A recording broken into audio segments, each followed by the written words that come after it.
Oh, I already did it. Oh, Did it? oh my gosh. No, this is all you. No. Hello. Are we live? I think we are. It's We are live. 6:01. Hot diggity dog. Heck yeah. Thank you so much for following us over here to my channel, Junk Mantiques. Holy cow. Thank you guys so much. Appreciate it so much. We have the Coleman Collective now on Thursday nights, prime times, including, to include with our Sunday night Coleman Collective on the Traveling Button. So we appreciate you coming on over here and giving us a shot and seeing what we got. Amy and Holly and Lisa and Les. Okay, so I'm going to start looking through all these comments. Oh my gosh, we've had a lot of fun. Yeah, hey, Sawdust was actually the first one in the comments. It doesn't show in the stream, but she was. Oh, well, hey, Sawdust. Good to see you tonight. How's everybody doing? Yeah, how is everybody doing? What is today? I think it's April the 20th. And I think a lot of places like Colorado, they celebrate something called 420. Ooh. So if you are one of those that likes to partake, we just want to say happy 420 and thank you for hanging out with us. We're going to have a good time showing off some vintage glass, some glass that looks like some questionable 420 glass even. So yeah, we're just going to have a good old time. And once I just want to let you guys know, Karen Williams, she is going to be our bid ender for tonight's sale. And she was the second one in the chat or third in the chat after Les. Just wanted to shout you out real quick. Thank you again so much for being here on my channel. Sarah and I love curating all this great vintage. And now we have 2 different times a week that we can just bring it all and talk about it all. And yeah, just super excited about it. It's been fun having, holy cow, we've actually had time this week to walk our dogs. We've had time to pick. We've had time to rest. It's been a really good week. So yeah, we are grateful to have our sales all consolidated into 2 nights now. Hello, you guys. I see all of you here, Laura and Robin. Sunshine's here. Hello. Holly's here. That devil's lettuce. It's devil's lettuce day. Devil's lettuce. That's right. Devil's lettuce day. All right. So yeah, we'll say hello to everybody. Shannon, I already said hi. Great to see you in the comments. Oh, to be me too. Great to see you here. And let's see, Holly, of course. Love seeing our Holly Paka in the house. And let's see here. Yeah. And there's a bunch of me chatting. I forget that it shows up. I was just saying hey to everybody. Susan Lynn, good to see you. Oh, that's sweet. The cutest couple. I think Sarah looks beautiful tonight. I love when she shows off some of her ink, and I love them glasses because they're yellow. So. He's too nice. I have no idea what he's talking about. Whatever. I'm just happy it fits. Hey, well, I'm wearing. I'm like, oh, it fits and it's colorful. Let's do this. So. Right. Well, I'm wearing my like emergency hoodie that fits me no matter how big I get. So it's like nice and comfy. So. I think that's the brewery hoodie, right? Yeah, the brewery. Yeah. The hops and beers on it. Hops and the beers. Nice. Yep. Nice. And there's Lisa. Stephanie. Yes. Oh, NW Sunshine. Nice to see you, Deanna. Hope you're doing well. And Patty Lynch, of course. And Daniel. Daniel said he's not going to have any gummies. That's what he said in the comments. So. Daniel, Daniel's got an amazing story that I will not share with you, but I asked Daniel about a special story. Yeah, he has a great story. He has a really good story. Yeah, that's a good one. Good to see you, Gavin. Gavin's always so supportive, sharing everybody's posts and stuff in the community. Thank you so much, guys. Thank you, guys. Yeah. Yes, our resident saint. I agree, Les. We love it. So Amy Wildflower. All of you here. Hey, Stephanie, did you get Hazel down? Oh, hopefully you did. We were in the house. Conversation and poor baby. Yeah, as Sarah was talking with Stephanie earlier. Yeah. And Amy Wildflower. Those 2 are crazy. Yes. Hello. Hey, Sally and Tammy. Good to see you. Hi, Karen Williams. Yes. So we need All right, I'm scrolling. Everybody. Did you get more ink on vacation? Shannon asked David. No, I thought about it because in Taos there was a really cool little studio down on the square, but I don't know, just thought about it and thought, Sarah has an appointment scheduled with her talented artist in Denver soon, or she needs to schedule it. So we'll wait for that. But sometimes we think about it, but then we wait to use our regular artists because, it stays there forever. So you don't want to get the wrong artist. If you are ever in Denver, we do have a really good artist. She goes by the name of Gentle Jen, Yep. and she is at Live Easy Tattoo. It is in Denver. I think it's off of Wadsworth. I can't remember that part of town, but it's a great studio. It's very clean. They're very reputable. They've been around forever. They're artists who happen to do tattoo work. So they're really neat people, and we've enjoyed getting to know them over the years. And yeah, I actually love my tattoo artist. She's wonderful. Yeah, it's fun to like visit with them. Hey Mars, how you doing? And Hi, Mayor's in the house. Hello, hello. Steel Whisper, hello.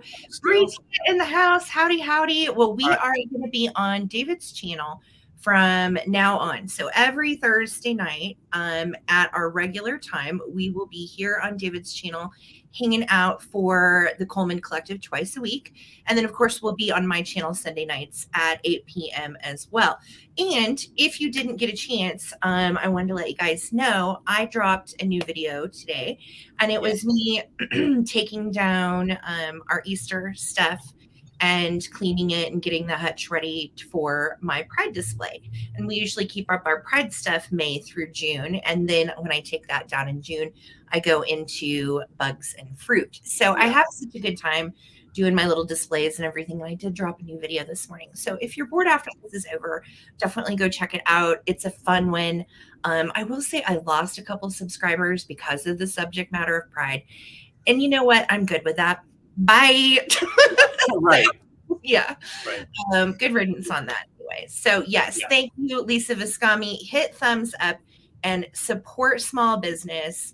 And definitely, if you have not subscribed to hubby's channel, Junk Drunk Mantiques here, please definitely do. And then subscribe to myself as well. Sarah at the traveling button. So hey, Desert Gal. Hey, Terza. It is so good to see you guys. Karen, howdy, howdy. There's Gail. Hello, hello. Well, we have prepared some really cool stuff for you guys tonight. And we've had another great week out picking, and we're getting ready to go do more the next 2 days out of town.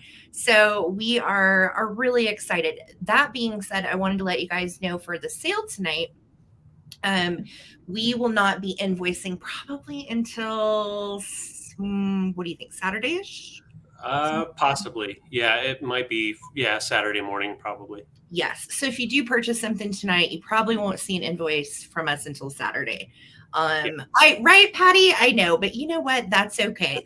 The junk just removed itself. That's right, Stacy. That's right. Amen. Amen to that. Thank you guys, all of you guys that have such positive, encouraging words and attitudes. I appreciate it. Thank you so much for being here with us tonight. And so let me let you guys know how this is going to work. We are going to show you some fun vintage items. We are going to give you a price. We're going to do a countdown. And then during the countdown, you can use what's called just in case. And just in case, amen, Rosie Clover, just in case means that you are throwing out the highest bid you would potentially go up to during the countdown. So let's say bid's at 20 and you throw a just in case out of 30. And the highest bid that came in prior to the countdown was 25. Your just in case of 30 would take it at 26, which is $1 over the highest bid. If you have questions about that, do not hesitate to ask. We're super laid back and do not mind stopping to answer a question for you at all. That being said, too, lurkers, hello. Thank you guys that are always here, but never say anything. We are so glad to see you. And those we know are watching, but don't say hi. Hello. Hello. Good to see you, too. It's great to see you. Thank you so much for being here, guys. Tiger left today. Where did she go? Where's she going? She left. She just left. He just left. He just left. I don't know where Tiger is. But hopefully Tiger has a wonderful trip and makes it home safely and he has a wonderful time. And there's Pat in the chat. Hello, Pat and Adam. Hello, hello, hello. It is great to see everybody. So That background was used by Muni Bus in San Francisco. That's Oh, cool. that's I had neat. no idea. I don't know. This is Really a cool. background that I found in Canva, and I just thought it was cute, and I love the retro stripes and everything. And David's favorite color is orange, so works out. And yellow. So, David, hey, Karen Chase, good to see you. So, David, do Grandma. you want to go first? Do you want me to go first? No. I think you should definitely go first tonight. Okay, Why not? well, I'm on your channel, so I'm Heck going yeah. to go first, and we're going to get this sale rolling. Again, if you guys have questions about how it works, don't hesitate to ask. We do ship from Colorado, and David and I, if you did not know, Yeah. are in the same household, and we are married. So Yeah. that means that you're going to get one invoice from us, likely on Saturday again, and you'll get one box combined, hopefully, if we can fit it all in there. Okay. Yes. All right, so I'm going to start with something that is what I call functional vintage and usable vintage. And David, I'm going to start these at $15, and this is going to be for the pair. So this is not going to be for choice. This is going to be for both of them. All right. And the best thing about these Melmac bowls is when you go to use them, they are so deep and wonderful, almost like Pyrex. And the divided ones are really especially good for like taco night. And in terms of functional vintage, I use my Melmac all the time. Now, this particular brand is Stetson. It dates to the 50s. And this is Melmac dinnerware in pink. So you are going to get both of the divided dish and the regular dish for 15. Heck yeah. Let me show you. Let me actually measure diameter on these. Looks like 9 inches. So 9 inches in diameter on the Melmac. And they're very usable, great for fruit salad. Like I said, great too. If you have any of the color scheme with the mid-century pastel colors, these look really nice too with aquas, with mint greens. They also are kind of fun in a display if you want to nest them or put one on its Oh yeah. side. You certainly can as well. But yeah, great to be able to use these. And I will tell you, I actually have, well, our everyday dinnerware is all Melmac. So like what we eat dinner on usually is Melmac, unless it's something where Fancy. we get out where we want to get out the real plates. But I find this stuff super handy. It weathers really well. I even put mine in the dishwasher. That's probably Yeah. a note somewhere, but these are shiny and pretty. They are a great pastel pink. Patty, I see you at 15. Thank you so much. And I'm going to start a countdown, guys. Here we go. 15, Great. 14, 13, 12. If you want to get in, now's the time. 11, 10, 9, 8, 7, 6, 5, 4, 3, 2, and 1. Looking for a bid end. Thank you guys for hanging out with us tonight. Yeah. So thankful that you guys are here. And yeah, I love these bowls because they are very usable. And this is for both. This is not for It's choice. for both. You're both. So there's my bid end from Miss Karen Williams. Thank you so much, Karen, for being our bid ender tonight. Karen. And Patty Rose, these are coming to you for 15. Congratulations. They are so handy. Excellent. And I hope you enjoy them. Yes. All right. So my first item is going to be a little alley that Sarah found when we were out a couple of weeks ago, and I just love him. He's got his little buddy over here, and I'm starting him off at $14. He is made in Japan by UCTCI. Still has a sticker there. Oh, there we go. Hi, Heather. How you doing? Hey, friend. All right. So this little guy, he's ceramic, really good condition. It's muted colors, so like there's no gloss. So what I like about him, he will fit in really nicely with a mid-century modern decor if you wanted to, but also with your kitsch. So he's right in the middle, and he's got his little mini me right there. I think he's kind of cute. Oh, his little padre. I love that. Yeah, They're buddies.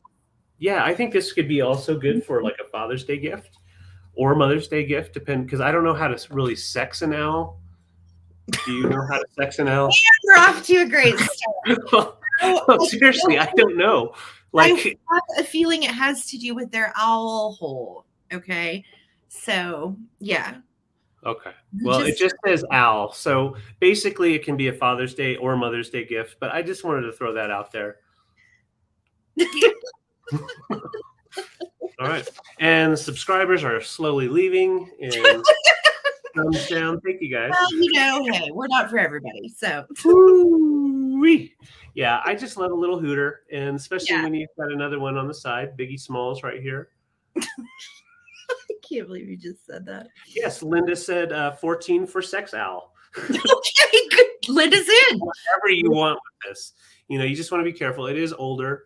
So, but I'm going to go ahead and. Now, this is not a bank. I think that hole is just there, literally the way they made it, but no slit back here for the cash hole. Amy, you are killing me. Okay. It's all about the hooters. Yeah. You got two, you've got multiple sizes, and the fact that they're together, and look, his little wing even on the backside is around him. Kind of reminds me of Treasure Craft, but it is made in Japan by UCTCI, or geez, that's a hard one. But you saw it. You said it right. That's totally right. Yeah. Okay. Sounds like a hospital or like some sort of. You got it. That's it. Yeah. All right. So we're going to go ahead and count down. Thank you guys so much. Linda, I see you're 14. And that just all came out improperly, but don't worry. We'll rewind and start over. 15, 14, 13, 12, 11, 10, 9, 8, 7, 6, 5, 4, 3, 2, 1. Bid end. Oh, Patty Rose, thank you so much. I'm so glad you mentioned that. Every purchase tonight will be coming with a Lemmy sticker as well as a Bucky sticker. Because Bucky loves you. Let's check in with Bucky. Yeah, where is Bucky? There's our bid end. So, Linda, this is your little hooter. Hi, guys. Hey, Bucky, what do you think about this guy? Happy Easter. It's not Easter anymore. Easter's over. No, you're wrong. I am in denial. You are. Well, this is a happy day. A lot of colors. I love it. I love Easter. Yeah. Well, Bucky, what are you gonna? Oh, he's gone. He just ran off. Well, what gonna do the rest of the time. We got to keep it moving. We got to keep it.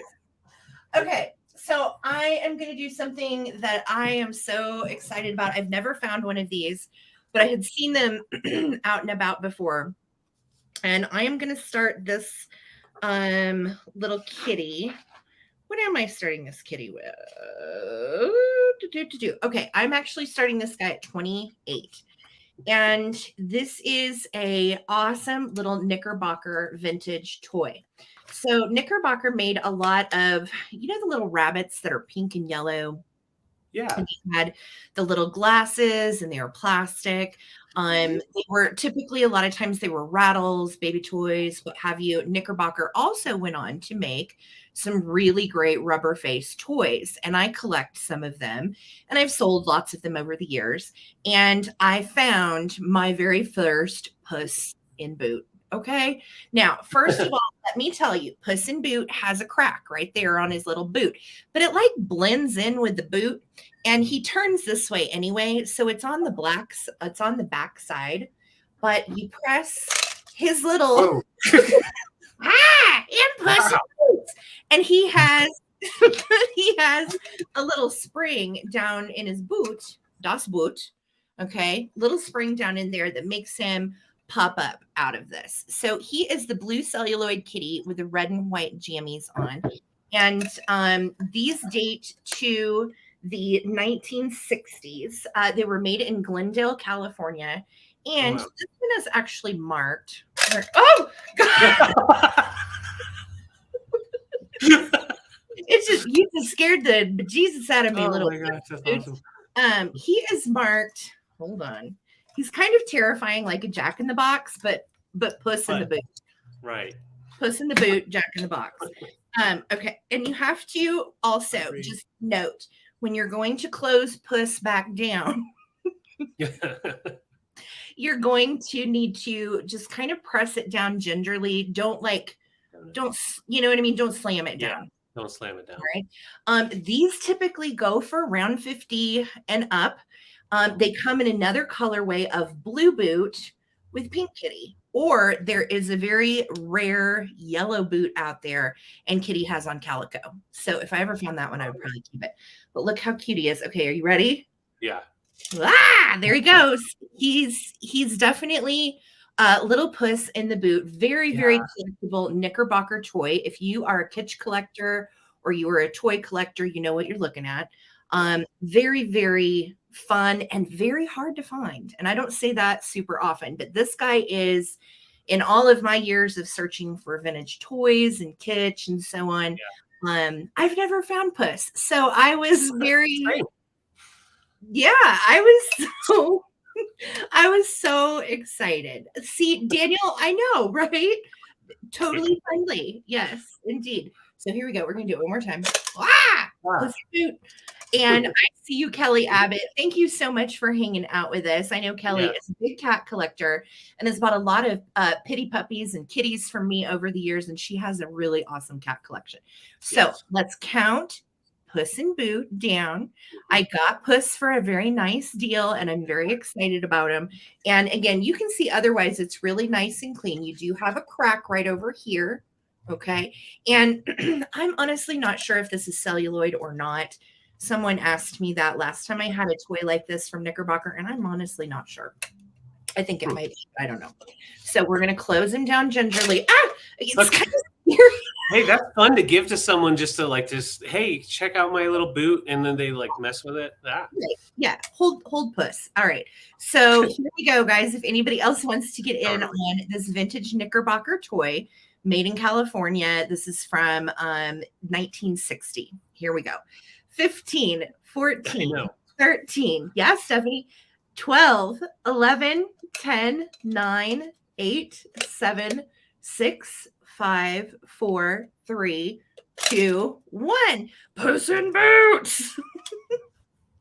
Hi, you guys. Welcome everybody tonight. Thank you so much for following us over here to David's channel. We know it's going to take a little bit for everybody to find us because we're normally on my channel. So thank you guys for all being here and coming over. We appreciate it so much.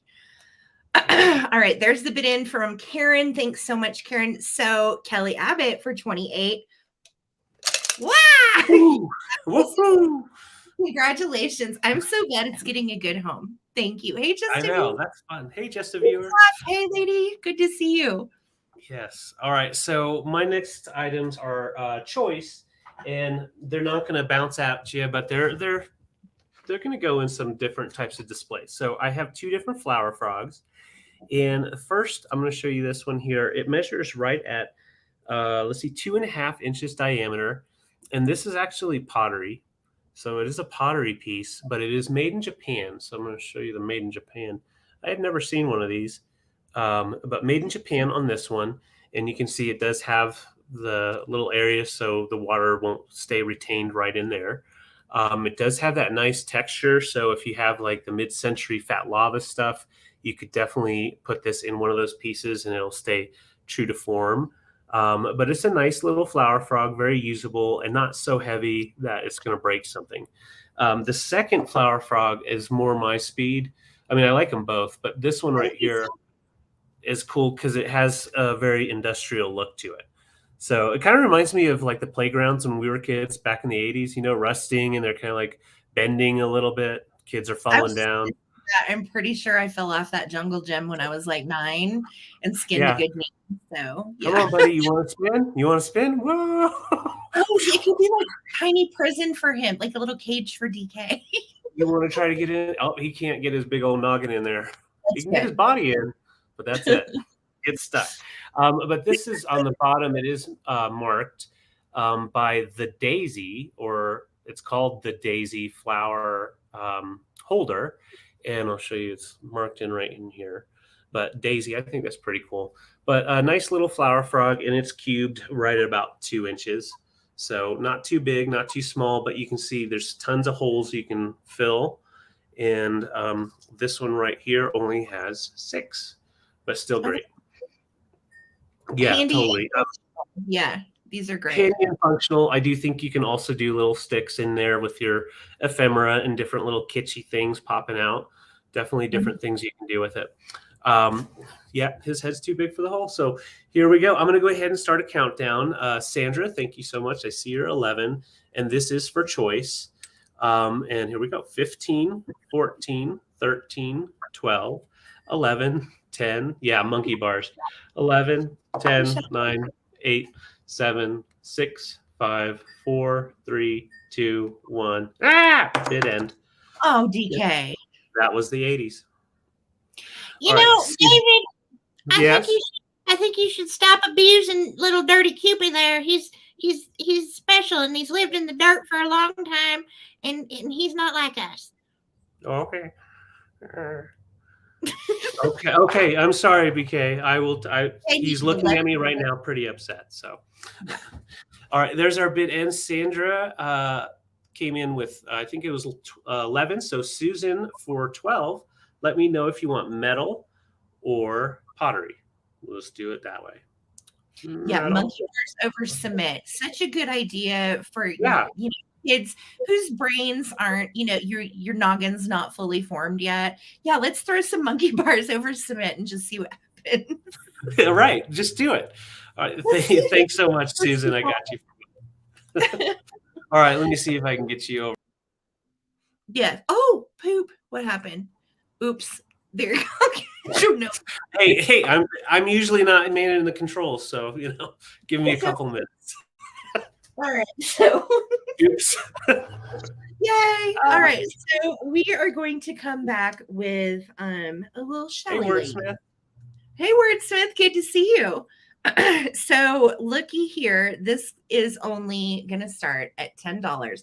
I had several people message me about this on Instagram that saw the previews, and she's hand painted. She has a little shell bust and chenille arms. And then they did yellow around the edges of all of the little seashells, along with some glittery little paint for her dress.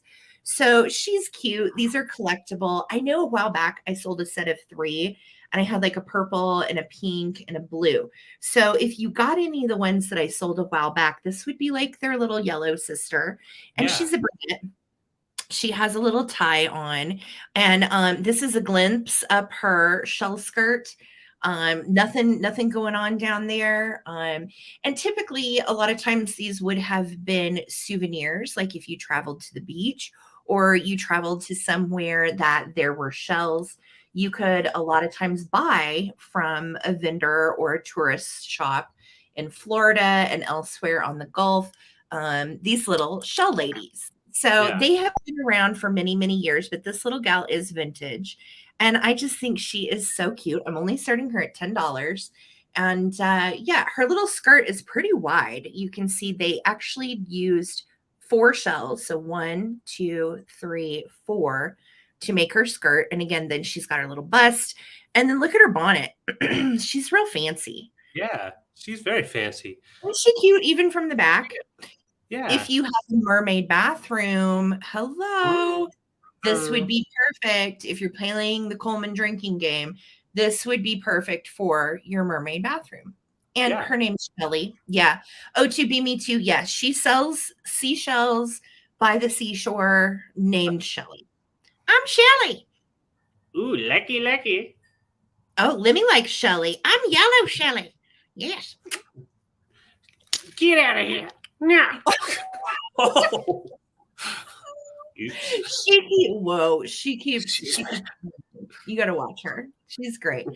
I don't see any interest. $10, and I will probably list her on Instagram if she does not find a home tonight, because I did have some interest over there. So $10 if anybody wants to get in on her. If not, we'll bring her back for the recap. All right. And thank you guys so much for being here. And if you don't mind, if you're not already, give me a subscribe here on YouTube. You can do it. It's right under the video here, as well as give Sarah a subscribe if you aren't already. I hope you are. But let's see. I didn't enter in my next item. I'll do it. I got you. Okay. A choice for 15. Okay. Thank you very much. Okay, so I'm bringing some cranberry glass. And I learned some stuff from George, the antique nomad, about cranberry glass. And I'm sure a lot of you already know. The Cranberry Glass was considered one of the more luxury type of glass because they used little pieces of gold basically for clarity and to give it that upper scale. So these both are going to have that same quality in them. And I have two different types. So I'm going to show you each one. First, I'm going to show you this other one that I just picked up. Now, it is made by Pilgrim Glass, and it does have, and I had never seen this before, but this one has the little etching on the bottom, Oh, I've never Pilgrim seen it before and either. Cranberry. And I think for the Cranberry, I think they wanted to mark them a little bit more because they were the little bit higher end glass. So they wanted to make sure the consumer knew, hey, this is Cranberry Glass. And it is made by Pilgrim. So this Right. one is just a little bud vase, and you can see that beautiful spin, the beautiful optics on that spinning swirl going on there. And then you've got the applied clear, just kind of free form all the way around. So it makes just a nice little squatty bud vase. And and this one right here, yes, Steel Whisper, we have Kanawa or Kanawa, depending on how you say it.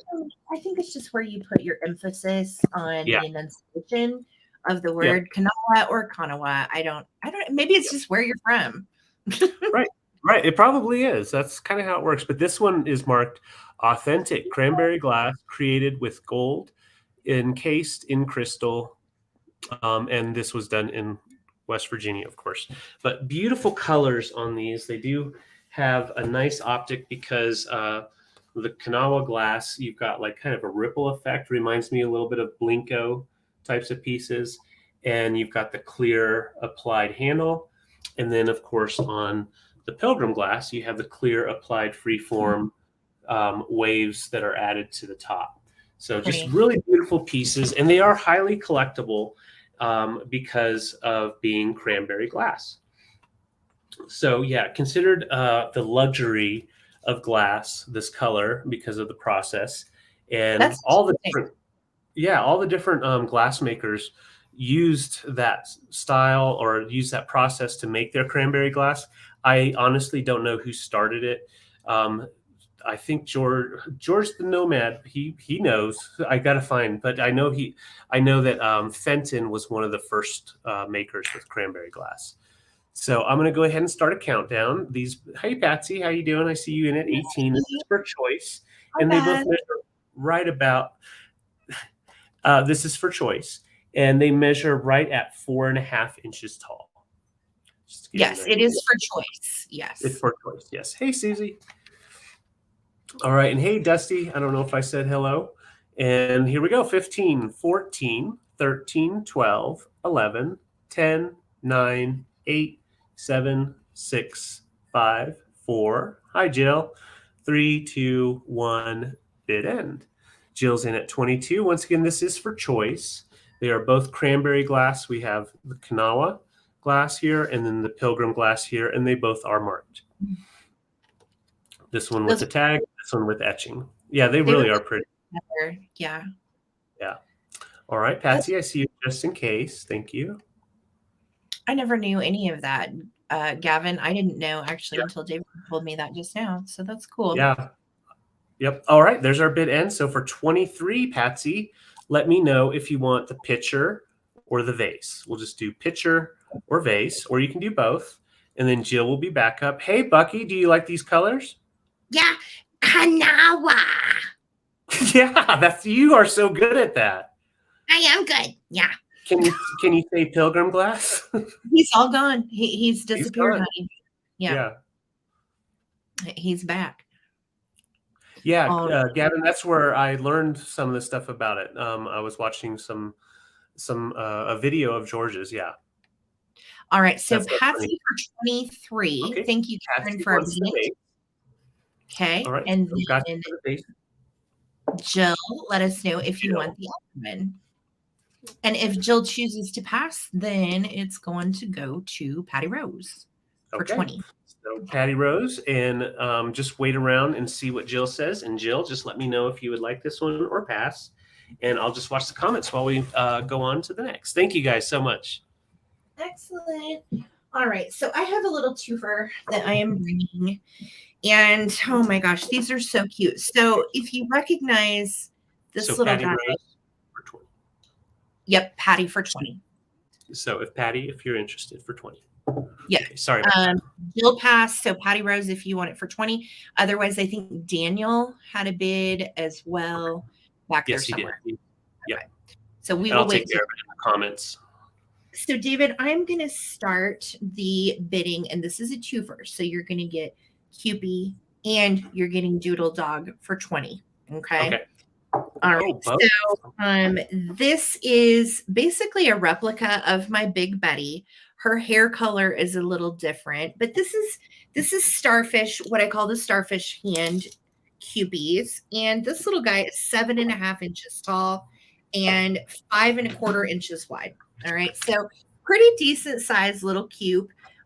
She needs clothes. She or he or they need clothes, and look at the little, even I think it's so neat that they put those little wings still on the back of those. Just so It wants fun. to fly. I don't think this one is marked. No, she is not marked. Sometimes they're marked on the foot, and sometimes they're marked on the back of the head or right in here. She's not marked at all. If I had to guess, she's likely made in Japan. Okay, her side view though is everything. She's been into cookies. She's been having some cookies and loving it, and is just so cute. So not only are you going to get her, but you are going to get this cute little vintage ceramic doodle dog. And this is Cupie's dog. So she has little wings, as you can see on her sides. And I just adore, look at that little face and that little bone. And I'll tell you, this actually is from my personal collection. I've had Doodle Dog in my windowsill for like probably 6 months, and I just love it. And I did some spring cleaning this week. So I was like, okay, Doodle Dog, time for you to find a home. Yeah. And so Doodle Dog and Cupie are going to come together. And I think size ratio too, it's pretty darn cute. It is. I like that. Yeah. Just love them. And this little guy, I think, is marked on the bottom. Yes. Jesco 1994. So he is 90s vintage and just so darn cute. And you're going to get both. So this is not for choice. This is Cupie and his little accomplice, Miss Doodle Dog. Is Doodle Dog a boy? You know? I have no idea. I don't know. I don't know. You don't know. It's a helper. But look at the eyelashes on this Cupie. I think they're exceptionally great. And again, same pose as my Big Betty over here.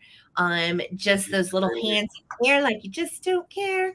And look at these little booty. Oh my God, the little booty kind of sunken in and recessed. We are clenching thy butt cheeks very tightly. So Clenching. freaking cute, you guys.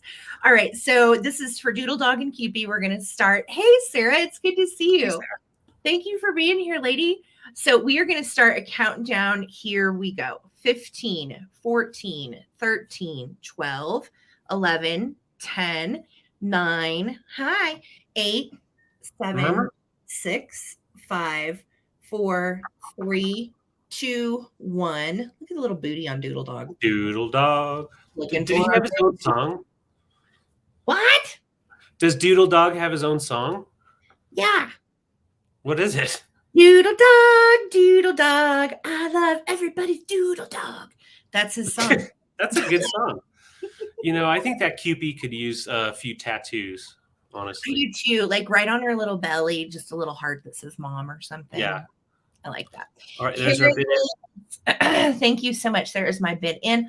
Holly, you did not need your just in case of 35. Patty, your 32 came in after the bid in, darling. So Miss Holly Parker for 25. Cube and Baby Doodle Dog are coming to you. Congratulations. Thank you so much. You're going to love those. You're going to love them, Holly. You're going to love them. All right. So you're going to love this. All right. So I have vintage glass. It is Viking. And I had a whole afternoon with this piece. It was very dirty. And I do have a reel and a short, I believe a short here on YouTube. But this thing was sitting on a shelf probably for years, just hiding. down in a small town here in Colorado, and we found it and super excited to bring it because Viking is getting a little scarce around here anymore. And especially when you can get to some of these different colorways. I love the amber pieces. I'm all about amber. And this one is the 6 petal, and it has the 6 tips on the handkerchief face. And you can see they're always all just slightly irregular, so that way it is a more fluid piece. And then you've got the 6 petals down here on the Viking. So that's how you know for sure it's Viking, are these 6 little petals. And I just like the fact that it does have that juicy, thick portion that comes up on each fold. And it just gives it a few more color tones in the mix. So you have like the darker amber, and then it goes into more like a honey, and then almost to a lemon yellow right at the tips. All right. I see all your bids. Thank you guys so much. Looks like a kind of like a molasses down in the heaviest part where the glass is the most condensed. Yeah. And it's a good example of one of those handkerchief vases. They're nice. Yeah, I agree. And yeah, they look great in the sun. And this is nice and clean. Yes. Nice and clean. She was dirty. But you know, the cool thing about finding glass that has just dirt scum all over it, it means it didn't get a chance to get broken. So it was sitting somewhere careful and didn't get moved around. So it measures right at 8 inches tall on the tallest tip here. And we'll go ahead and start a countdown. Yeah, I love the thickness of Viking glass and the clarity, of course. And the fact that you can get so many different colors on the different styles. So you can do a rainbow effect. And a nice big opening right there. All right, so here we go. 15, 14, less is in at 30, 13, 12, 11, 10, 8, 9, 7, 6, 5, 4, 3, 2, 1. Bid in. Noelle, I see your 35. Hey, it's 420. So I was like, what now? Well, you know. Amber in the window, Karen. I saw your pictures and they look really good. Really Amber good. in the window always looks beautiful. Absolutely. Les, I see your just in case of 47. And yes, we are doing just in cases here for those of you that didn't know.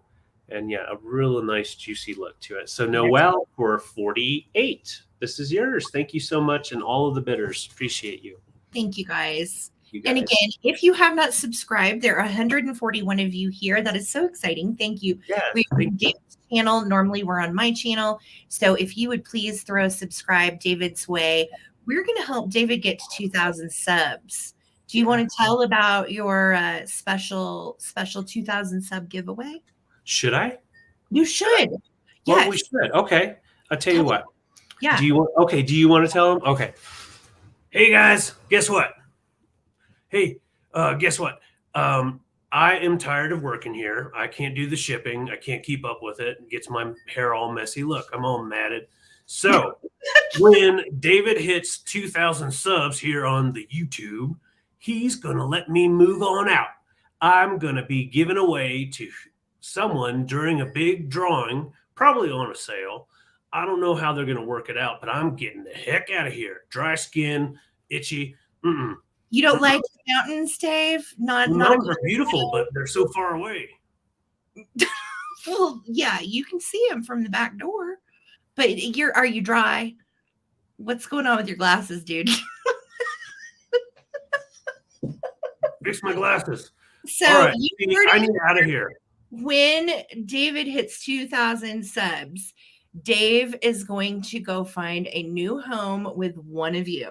We haven't figured out how Dave is getting given away, but he's going to move on. Yeah. Yeah, I'm ready to move on. See what you got in your bedrooms, guys. So definitely give us a sub to this fool over here, David. And I'm gonna get out of here, and I can't wait. Thank you, guys. Thanks, Dave. Good to see you, man. Thanks, he just wants to go. He's just not a Colorado guy. I don't know. Yeah, Sarah's like me. Yeah, Dave will be coming with pants, FYI, a flannel shirt, and like 4 t-shirts. So, yes, but no socks. But no socks because he's barefoot most of the time. His feet look like wieners. Let's just be real. Okay. I know Dave just abandoned ship. He's like, I'm not going down. Okay, so this is my next item, babe. I'm gonna start this at $20. And this is an iconic poison apple. No, I'm just kidding. It's actually Blinko.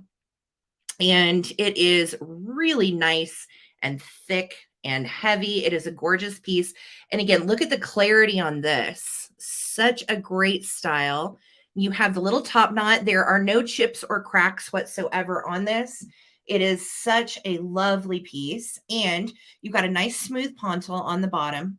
And then I'm going to show you too. You can see how it has been formed into the stem.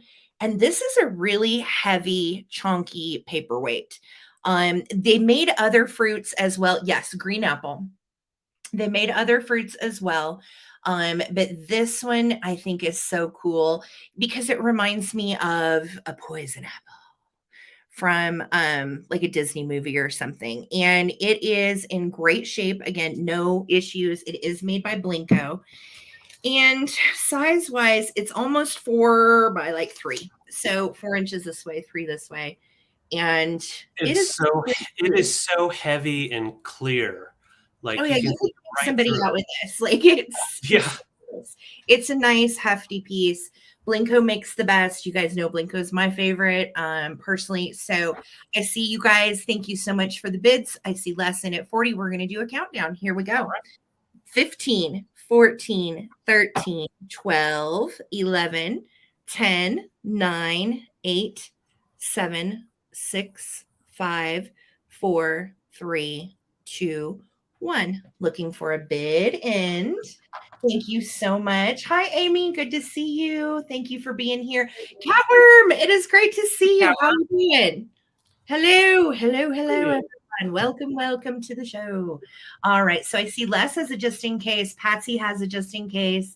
Thank you guys so much for your bids and hanging out with David and I tonight. Yeah, thank you Coleman guys. Collective twice a week. Yes. All right. So here's one in from Karen. Thank you. So for 50, it is going to Les. Congratulations on your wonderful Blinko apple. It's so pretty. That is awesome. Thank you, Les. Enjoy. That's a good one. That's a good apple, not a bad apple. She's a good one. I wasn't looking what I wanted to do next. So we're gonna just I hate when I do that. Okay, here we go. Let's go with these little fellers. This is fun. Is that right? Yeah. Okay, Yeah. so I have a couple of glass pieces, and Sarah, do you mind putting it in $18 for choice? Sure. And we're first going to start with this little Ribbit Frog. So we've got art glass, beautifully done art glass. I do not know the maker. I'm going to show you the bottom. Really nice bottom, and you can tell it's high quality, but I can't say for certain if it's made in Italy or the maker, but it is a beautiful piece. I did find this online, a couple of different listings calling it Murano, but I couldn't verify that, and so I didn't want to say that. But it is a beautiful crystal clear through there, but it is art glass. And what's great about this frog is he's got Millefiore for his little eyes. So they definitely just put just the little red eye on one side and then on this side. And then you've got the green stripes that go down like ribbon candy all the way down to the bottom with that clear. So it's just a different looking frog. You can tell he's supposed to be a frog, but kind of an abstract fella. I feel like he's got some little nubbin kind of ribbity things going on for his little legs. Yeah, and that's clear applied on the bottom there. And I believe, the actual legs and the eyes are all clear. You just can't tell because the green really does show through quite a bit because it's so crystal clear. Now, I do have another hooter, and this little fella's just been sitting in the garage waiting to be claimed, and he is Gobel, made in West Germany. What I love about this little guy, he is made out of crystal now. This one is a crystal piece, so the high clarity on this. And he looks like an Ewok, so he's a little squattier, and I think he's a pretty cool guy to have for a paperweight, really, because it has a nice feel if you want to just pick him up and say, "Here, hold my paper." Right. Cool little fella, but he could also sit on a light base, and now there's no glow because he is crystal, but it'll give you all the different colors coming through, so you can do a lot of fun stuff with that. I love So, Gobel. They made some yeah. great designs, and some of their glass pieces are actually quite kitschy. You would never think that Gobel, would necessarily do glass in kitsch, but they did. So, yeah, cute. yeah, I totally agree. All right, I know I love these guys, and they're kind of cool together. So I wanted to bring them together as a choice. About the same size and height. The frog measures right about 4 inches long, though. Okay, what am I missing? Yeah, you're not missing anything in the front. Well, oh, Daniel. he's making a whole new type of an animal. I do see like a snail that maybe lost some antennae if you look just right. Yeah, I agree. Like right there. Yeah. Kind of snaily. But, fun glass nonetheless. So we have crystal and really beautiful art glass. And the only reason I'm not saying a name of who made it is because I don't know for sure, but I will say it is a beautiful piece. It is, there are more than just one out there for sure. So definitely a good piece. So Patty Rose is in at 18. I'm going to start a countdown. And sorry about the light behind me is changing here and there. So it's going dark. There we go. Here we go. This is for choice. 15, 14, 13, 12, 11, 10, 9, 8, 7, 6, 5, 4, 3, 2, 1, bidden. Looking for a bidden. Susan snuck in there with a 20. Out. And Patty, I see you just in case. Thank you so much. Little baby Dirty Cupid wants to see what's going on with that froggy. DK. And there's our bid end. So for 21, Patty Rose, let me know if you want froggy or if you want our little owl or Ewok. And then Susan Lynn at 20, you'll be the backup. So just wait around for us, Susan and Patty Rose. Just let me know which one you want. Or you can always do both. And then we'll just check it on through. All right, Frog Snail. Gotcha. Got you for Froggy Snaily. Thank you so much, Patty Rose. And then Susan Lynn for 20, this Gobel Crystal Owl. Okay, she passed. And I think that was everybody, right? I think so. Yeah. Yeah, okay. That was all right. So we bring this little fella back for the recap then. Love it. All right. Yeah, I've got to figure out what I'm doing. Okay. Next step for me is some kitsch. And it is some really good kitsch. This is a piece that you really don't find that often. And when you do, you better just grab it. So I did. And I'm going to start this at $24. Now, this is Occupied Japan. And it is a small little pitcher, what might be considered as a creamer. But look at this. This is our ladybug. And it is an anthropomorphic ladybug in a witch hat hanging on to the side of this tiny pitcher. And the best part is that it is marked made in Occupied Japan. And you can also see the crazing from the age, which I love. And it is so cute. So it's got kind of like a green that goes all the way around, right? And then fades into white at the bottom. And I like that you got the little blue hat or blue ring around the witch hat. Now, I will tell you, there are others of this ladybug that are in the same collection. And there's figurines. There are also, I want to say, salt and pepper shakers of this same ladybug as well. So just absolutely adorable. And anthropomorphic things that are Occupied Japan are definitely wonderful to add to your collection because they hold their value. They are marked made in Occupied Japan. So Japan was occupied from 1945 to 1952. So we know that that is when this little guy is produced. Now, everything that I found online about this little goober, that's right, KB, is that he dates to the 40s, which is pretty much what I knew with Occupied Japan marking anyway. Yeah. But just such a fantastic piece to come across. A wonderful piece to get to bring you guys. And I love the little anthropomorphic bugs. I actually collect these myself. So this is kind of a hard one for me to give up But I was like, I have it. Once you see my bug hutch, that'll be the next one that I do. You'll be like, oh yeah, you don't need. It's insane, awesome, yeah. It's kind of overkill, but it's a lot of fun. So those little lashes and red lips, everything's just really nicely intact. The only issue is a slight little loss right there, and that is on the paint, not a chip. Okay, that is not a chip. So that is it. And again, really cute, fun to add to your anthropomorphic critter collection. And I like that he has kind of long, spindly bug legs. Like normally you don't anticipate these to have, those kind of legs. So I just think they're really great.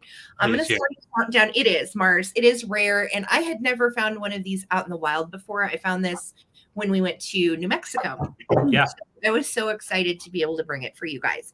Here we go. We're going to start a countdown on our little anthropomorphic occupied Japan bug friend. Here we go. 15, 14, 13, 12, 11, 10, 9, 8, 7, 6, 5, 4. Thank you, Grandma. 3. Yes, Les. And 1. Looking for a bid end. Thank you guys so much. You would think. I mean, she's straddling. She's really straddling that that handle for a lot of love. Yeah. It doesn't bug her. Nice. Good. Thanks. That was really good. Horrible. Oh my God, yes. Oh, thank you, Sarah. I think so too. O2B Me Too, your just in case came in after the bid end. So it is going to go for 39 to Patty M. Congratulations coming to you so much. Thank you, guys. And make sure while you're here, make sure that you're in live chat, not top chat. Sometimes that can hose up your bids coming in after that bid end. So check really quickly your chat and make sure it's either says all messages or it says live chat. And that way that you are caught up to the live feed. All right. Thanks, guys. Yep. Awesome. And thank you guys so much for being here. If you're not subbed already, I would super appreciate a sub here on my YouTube channel, as well as for the traveling button over here. We're husband and wife. We ship and pick and sell together. We do a lot of stuff together. So we're not going to get into the deep details, but so for 32, I'm starting out on this piece. Now this piece is a big one. Do not worry about shipping. It'll go affordable, so it's not going to be an issue at all. It is actually made by, I thought it was Blinko at first because of the texture here, but it is made by Tiara Glass, which is an Indiana glass maker, and it is the Ebony Monarch collection. So they had multiple pieces. They had the smaller bowls, the big console type bowl here, and I think they had some mugs as well. But this piece right here measures right at 11.5 inches diameter. Just a huge, huge piece. And I just love the fact that it does have that free flow all the way around it. So as a console dish, it'd be amazing. As a serving dish, you could get away with some really cool stuff. But like for me, throw in some lemons. You could even throw in Lemmy. Anything that is a bright color that will pop with that, yeah, I can literally anything blue, red, yellow. It's gorgeous. Yep, and Adam's correct. Great for Halloween because it does have like that drippy vibe going on, almost like blood dripping. But you put some orange in there, and then bam, you got Halloween. But yeah, it's just a beautiful chunky piece, and it's made by Tiara Glass in the 70s. When we first found it, I'm not supposed to have to mod the sellers. No, you're not supposed to. No, but you never. So, no, this actually I thought was Blinko when we first found it, just the texture. But it's really a nice thick piece of black glass. And if you have any other black glass collections, this you can do a lot with it. You can dress it up, you can dress it down. Balance as a riser. That is a good question. I'm checking right now. My board is almost too small, so let me just check on my desk and I'll verify here if I have room on my desk. Yeah, it balances. I mean, it'll sit on the tops, but it's a little bit curved because it is kind of free form, so they're not all equal. But you could do like a little balancing on it and it would hold. But It yeah, would hold and a ton of wieners, Dusty Moose. Like Um, I could get at least probably two 8-packs in there, like 6 oh yeah. Well, full you hot. know that pack when you're like when you go to a Costco or one of those big box type of stores and they have a box of or a package of hot dogs that's like a clump of this with all that juice in there. Yeah, you could definitely put one of those in there. Great But yeah, cocktail. you've got the nice texture on the bottom, and then on the inside of the bowl is a nice smooth glaze, and there's no crazing or anything. Well, there wouldn't be crazing; it's glass. But yeah, it's just a beautiful bowl, and yeah, you can put the wiener buns in there for sure Yeah. because it won't fall out. This guy will hold them in. But yeah, just a nice big black glass piece here, ebony glass, and it is the Monarch collection by Tiara Glass. It's beautiful. It would be great too as a statement piece on a coffee table. Oh, I So agree. we were again to fill it with you know what would look cool in it, and I actually have some of these coming on Sunday night. Sequined, you know, those old school like sequined fruit and Yeah, the fruit. different things. Mhm. That would be really pretty because it would just pop and it would sparkle. You're right. That would be amazing. And because there is that nice shine on the inside, it would kind of reflect a little bit there. Yeah. Noelle, I see you're 32. Appreciate that. Oh my And- gosh, Catworm said Dagny found a wiener bucket hat the other day, and I was yelling at the screen for her to buy it. Me too. I hope she Oh did. my God. That is so Yeah. fantastic. It would go with the wiener gloves. There you Yep. go. And this could be a mermaid sea at night. Yeah. A little mermaid tub, Mhm. a little tub action. All right. I'm going to go ahead and count down. Thank you so much, Noelle. And here we go 15, 14, 13, 12, 11, 10, 9, 8, 7, 6, 5, 4, 3, 2, 1. Bid end. Careful now. Careful, careful, careful. Oh, these won't hurt. They're little styrofoam fellas. Stressing me out. We might be Purple stressing. and silver, yeah. Yeah, at Christmas, wouldn't that Oh, be Christmas time? with like all silver? Do a really like high end Christmas thing with that. Totally agree. Noelle, Noelle, you didn't need it. in case, honey, it is coming to you for 32. Congratulations. Noelle. That is such a It's a cool. nice big one. Yeah, it's a good one. All right, you guys, let's go ahead and do another little kitschy piece for me. And this one is just spectacular. I had a lot of interest on Instagram over this as well. And I have sold several of these prints over the years. This is the first time I have ever found the Powder Puff Girl. So I am starting this 1960s kitschy art at $18. And I want to let you know the only issue with it is right there on the corner of the wood of the frame. And you can kind of just press it back down and it doesn't really affect display. But I just wanted you to know that little corner does have a little pulled up spot. Okay. Otherwise, this is the original frame that she came in. It's bright yellow and it has a bright red little rim around it. And then she is sitting pretty on pink with her little powder puff. And I love her hairdo and her mascara and her eyes. Just so fun for a kitschy cute bathroom. I actually own this series, but in the mermaids. So speaking of mermaid bathroom, I actually have a mermaid bathroom myself. Yeah. And the ones that I have are this same girl, but she's a mermaid form. So if you guys have any of those prints as well, you know how collectible these are.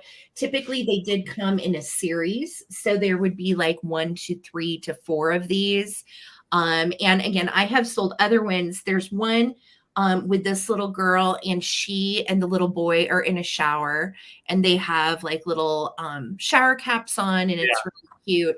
So if you look, and I cannot remember the name of this artist. Let me see if it's signed down here. I may have to run to my bathroom. Oh, there it is. WM Auto. WM Auto is the artist that did these. So like if you Google WM Auto and you like these, you can find all kinds of the cute, kitschy 1960s prints for your bathroom. Now, size-wise, just so you know what you're getting, it is going to be 11 inches by 9 inches. And that's 11 tall, 9 wide. It is ready to hang as well. So you've got the little teeth and the little hanger on the back. But also, if you had a shelf, kind of like the one I have back here, you could always sit it on the shelf and lean it if you didn't want to hang it. But it's just really iconic and cute. WM Auto did some really great kitsch art and kitsch portraits from the time period. And like I said, I own a set of these myself, so they're a lot of fun. All right, I see O2B Me Too in at 18. We are looking for 19 or more on this kitschy cute Powder Puff Girl print. It is in good shape. There is a little pulled up corner right here. Otherwise, it is a wonderful piece. And the back is numbered 7535. I don't think that's really significant necessarily to anything, but it also is signed by the artist right there, WM Auto. Awesome. And it's a lithograph, by the way. Yeah. It's a litho. Well, I love that frame that it's in. It just, it makes it pop. It's cute. It's just so cute. I was excited to find it just because I love these. I love this kind of stuff. I nerd out over this. All right, guys. So I'm going to start a countdown. It actually looks kind of cute with the background too, doesn't it? All right, here we go. 15, 14, 13, 12, 11, 10, 9, 8, 7, 6, 5, 4, 3, 2, 1. Looking for a bid in.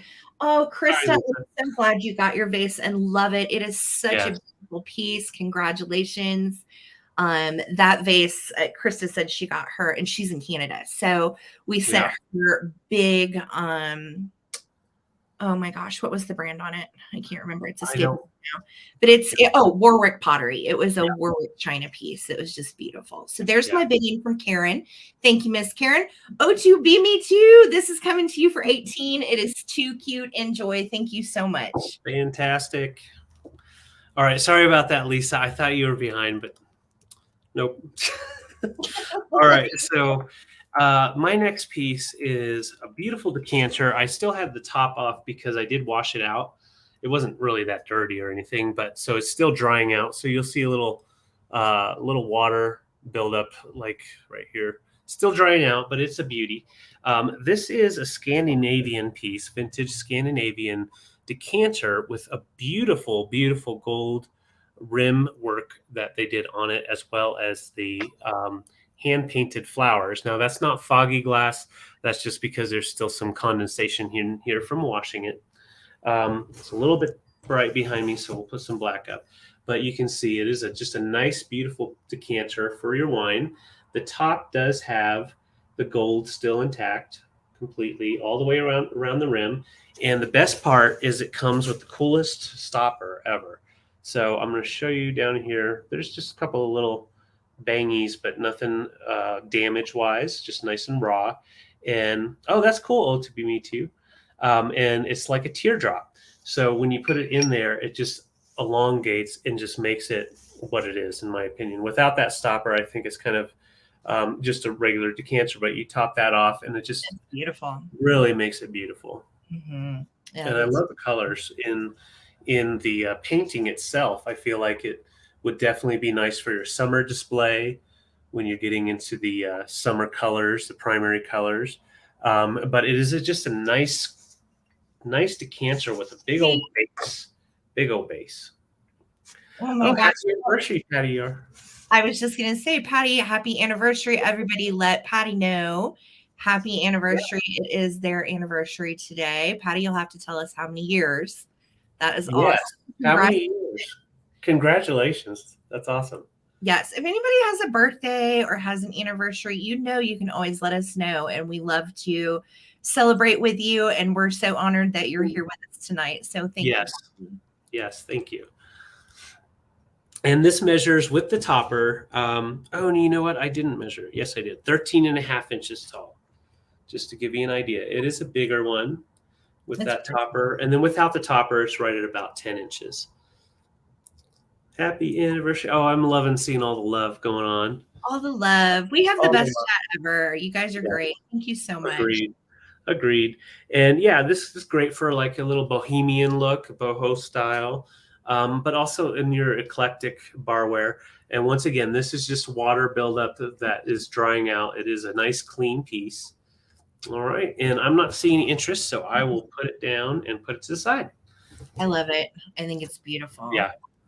All righty. We are flying through this, which is a lot of fun. It was a lot of fun. Flying through this sale. Okay. So I brought some more Bakelite, guys, and I have a totally different choice of bracelets tonight. I love the Bakelite bracelets. They are so highly collectible.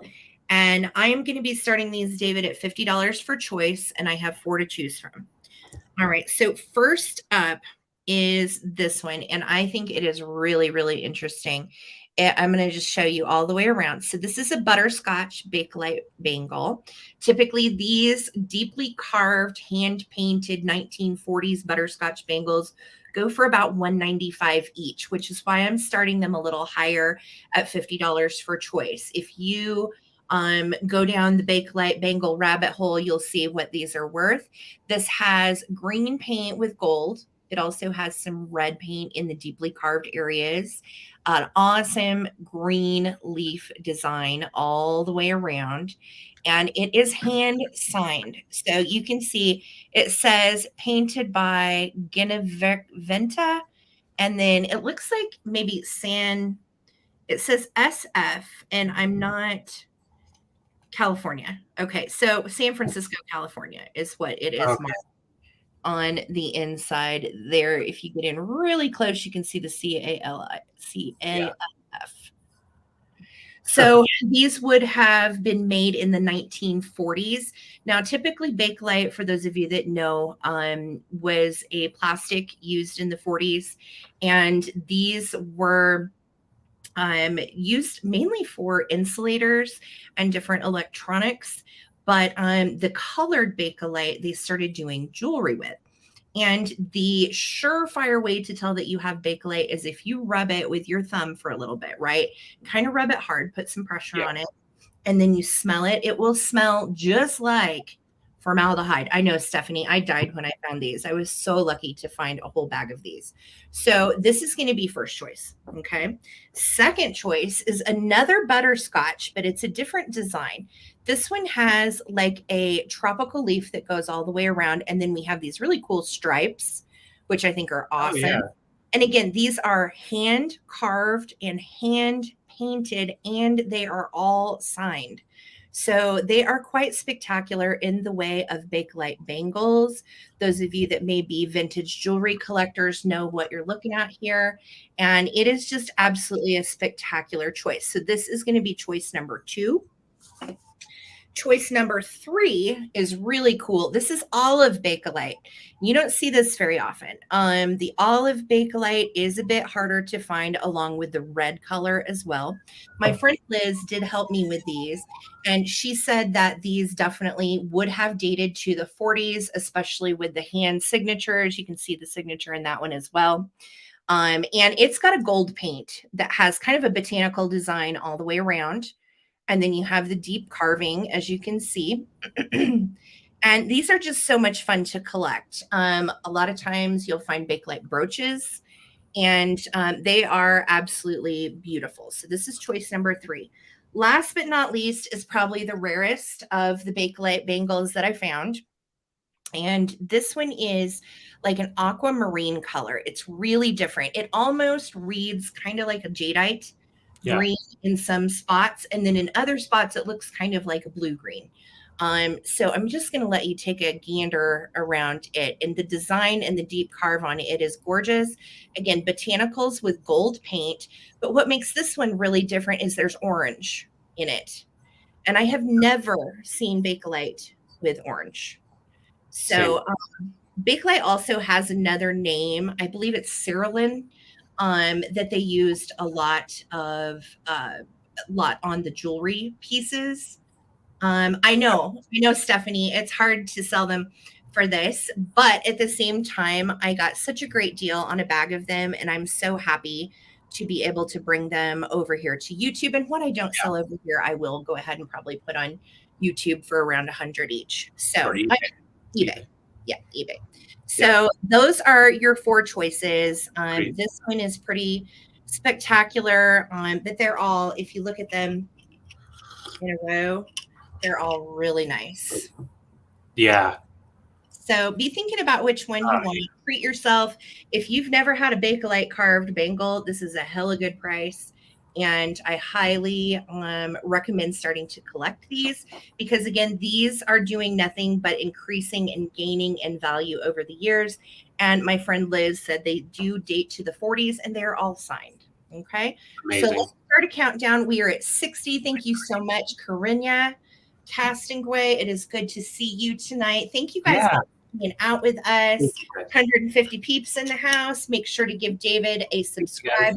This is the first time he's hosted me ever on his channel. I know. I feel like, oh my gosh. How crazy is that? I've never even been on my own husband's channel. So I'm very excited to be over here selling with David tonight. Same. And thank you guys for hanging with us. All right, here we go.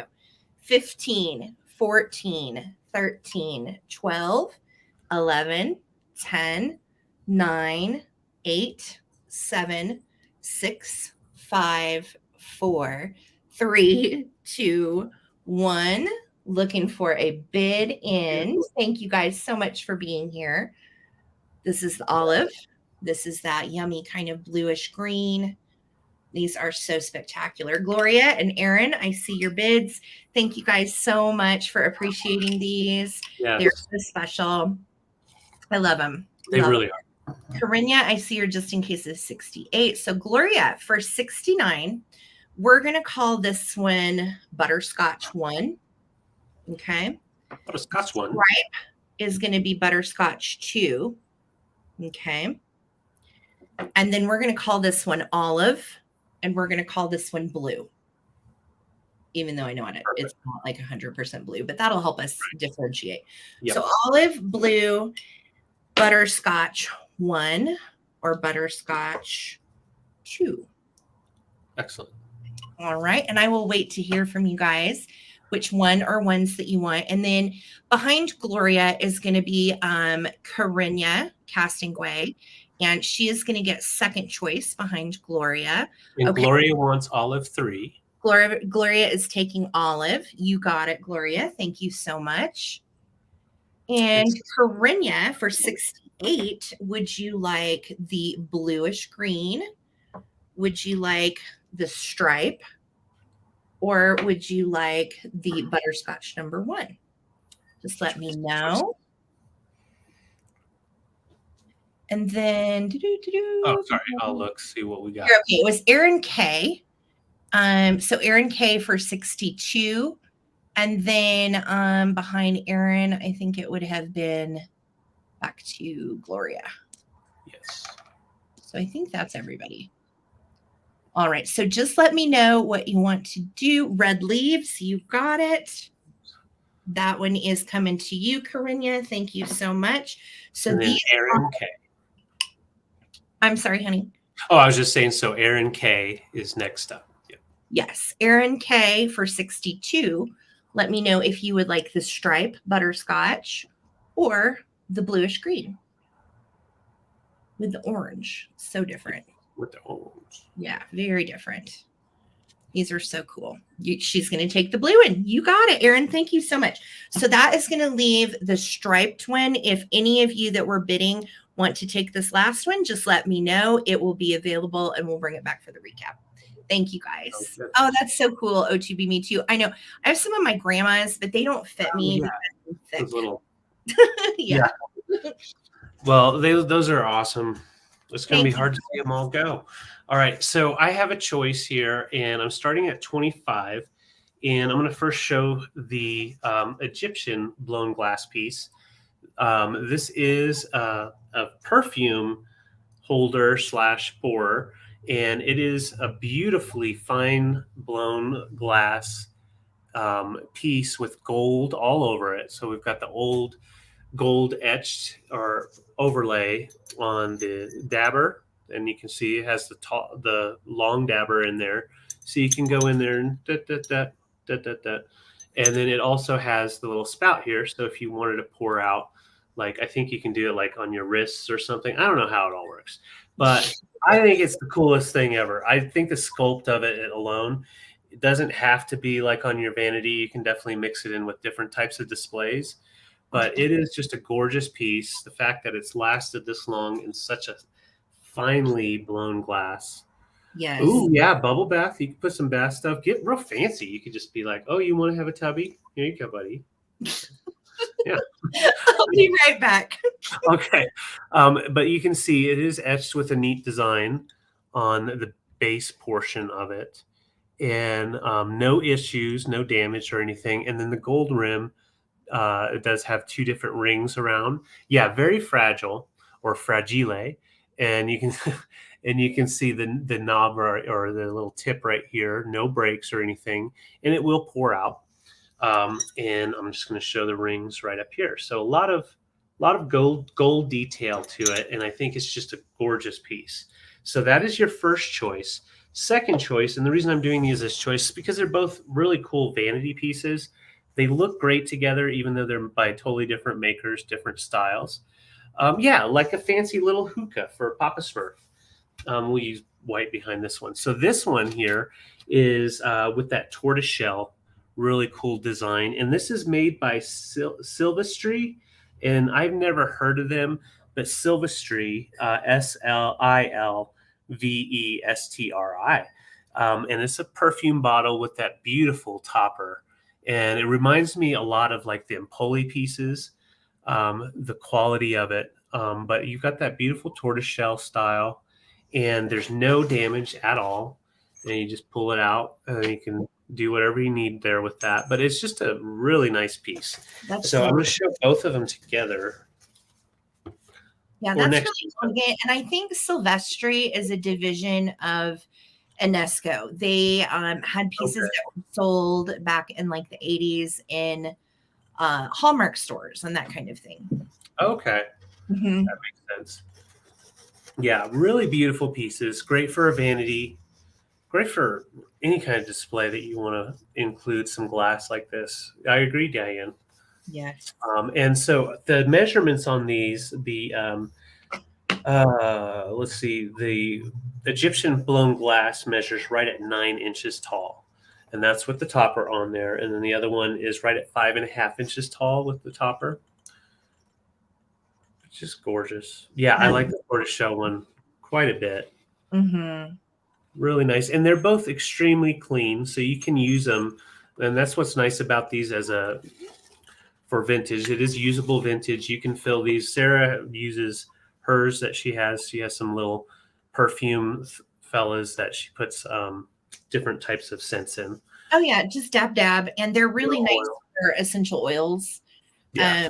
So if you're into oils or anything like that to wear as perfume, these are really cool. And they look great on vanity. Very dainty and pretty. Oh, I agree. I love this stuff. Same. And they're really nice condition. No issues at all.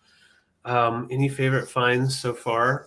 Cute Fluff, I would have to say the bangles, definitely in the top 3, just because as a picker, that was definitely a great find to get those.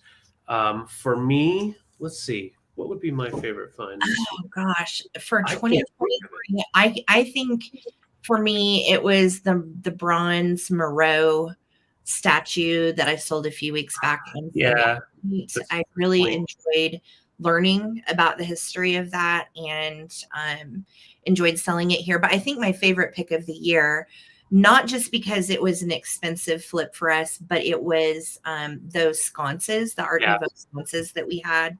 I would say, that would be my favorite of the year for sure. For just going to an estate sale and Sarah being able to find something like that.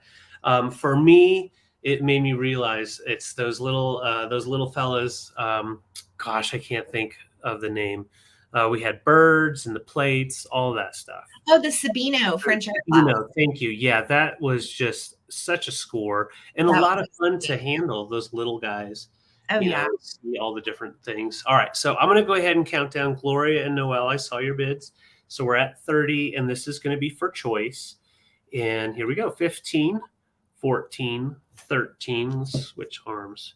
12, 11, 10, 9, 8, 7, 6, 5, 4, 3, 2, 1. Bid in. I just realized you could do something really cool and fancy and bougie. So you can take it and take the topper off. I'm going to set it on my desk so it doesn't roll off. And then you can take this one and you can fill it up like that. How fancy. That's very fancy, honey. I If love it. you like to pour your perfumes into multiple jars and then back out. There you go. There you go. I see your just in case of 63. So for 31, let me know if you would like. We're going to go tall or short. We'll go tall or short just to keep it simple. And I'm holding on to the top of this one because it's so finely blown. It's such a lightweight piece. Yes. O2 Beat Me Too got 2 Sabino butterflies, and Colette got the Moreau Swing Girl. And, you know, we have had really good luck with estate sale finds like that. But like today, there was one estate sale we could go to, and we were like, let's just sleep in. It's not. Yeah, there was no point in going to that one. So bad. We were like, there's no point in even going. But we are going to go tomorrow and the next day. Yes, we have some picking tomorrow for sure. So Noelle, I got you for the tortoise shell. Thank you so much. And then it would have been Gloria. Okay, so Gloria, let me know for 30 if you wanted this Egyptian blown glass piece. If not, just put in a pass, and that would be for 30. Oh, Lisa, you're so sweet. I like meeting you. That was so fun. It was one of the highlights of the trip, and it was so good to meet viewers. I loved it. I loved it. We would love to meet all of you at some point. So. Oh, Patty, it's a sweatshirt I've had for a long time. It's just basically like a brewery, distillery type of shirt. So you've got the distillery, brewery, and then you've got the beers, and then the hops. So it's just a fun little sweatshirt hoodie. Yes. All right. No worries. Wait, who wanted to pass? Gloria. Okay, Gloria, I got you on a pass. No worries. Yeah, that was it. Okay, I'll bring that back for the recap. Awesome. It was a fun trip. It really was. It was. Right. So I am coming around with some Swarovski, which is really exciting to find because these little boogers are so cute and so collectible. I'm starting this at 20, and this is a teeny tiny little Swarovski bluebird. And if you have collected the other glass birds throughout the years and your journeys on watching vintage live sales on YouTube, you could put your little Swarovski buddy with your bluebirds of happiness. You could put him with your Lefton bluebirds. He is very collectible, and he sits on this little round mirror, and the mirror is only 2 inches in diameter. He is an inch tall. All right. So he's just a little squatty buddy, and he's got the best little black glass eyes, and you can see his little beak. I'm trying to get him in as close as I can for you. His little beak is metal. So he is just spectacular and super cute. We found him again out on our travels. And I told David, I'm like really beginning to love these. Right, and you know, when I was 16, I worked at this little gift shop, and it taught me at the gift shop how to professionally like wrap packages because we had a wedding registry there. And they had a ton of these little Swarovski critters in this gift shop where I worked. And, you know, again, it's 16, you're like, whatever. But now I'm like, oh my gosh, I had access to so many of those little cute guys.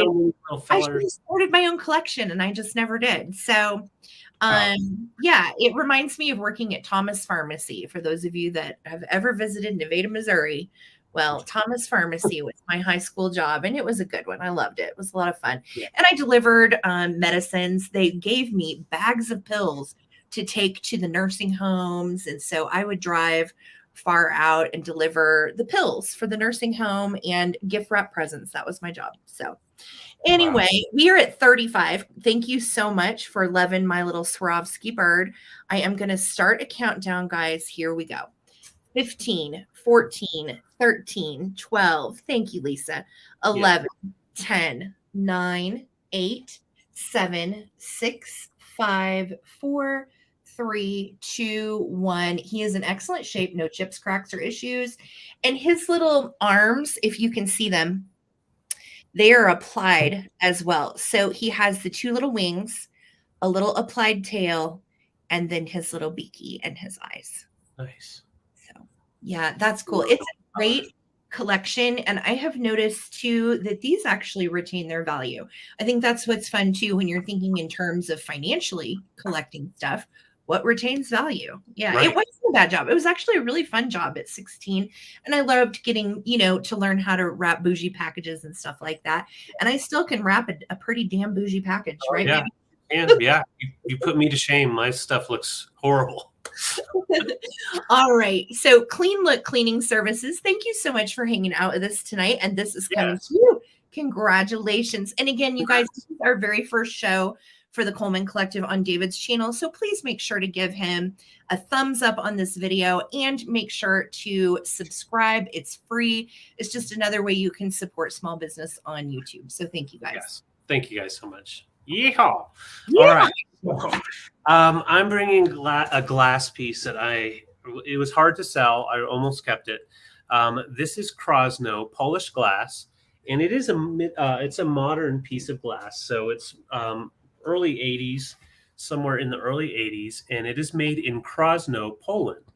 So I'm going to show you the sticker here. It does have its original sticker, Krosno in Poland, and it's made by Josephina Glass. Now that is made in Krosno, just like Krosno glass, except this is a different maker. So Josephina was a glass maker that incorporated more colorful pieces or colors into their pieces, as well as did more of the fine art and art glass styles.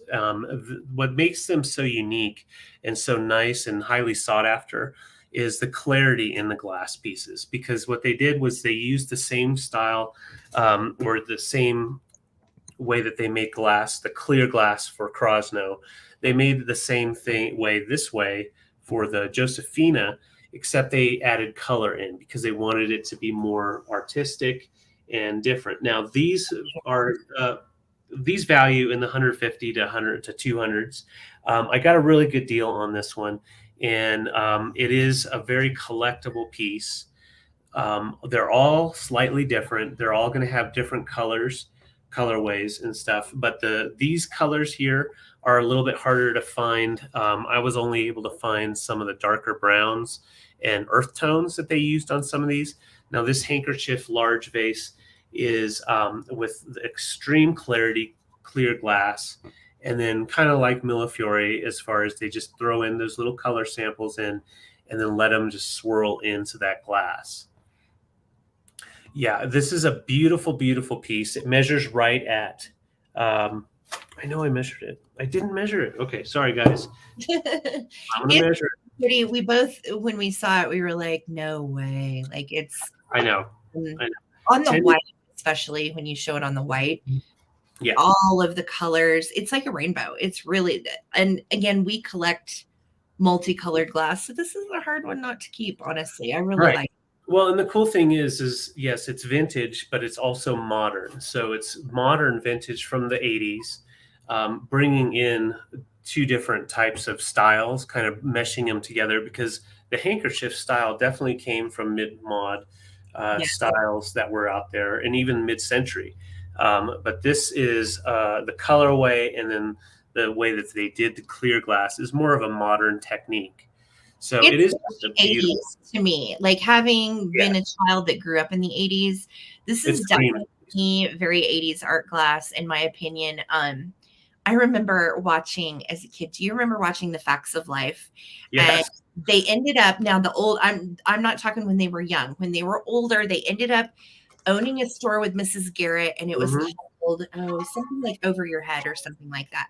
And I love the style. Everything in that shop was paint splattered, artsy looking, multicolored, everything. It's totally 80s. Hi, Lucinda. It is.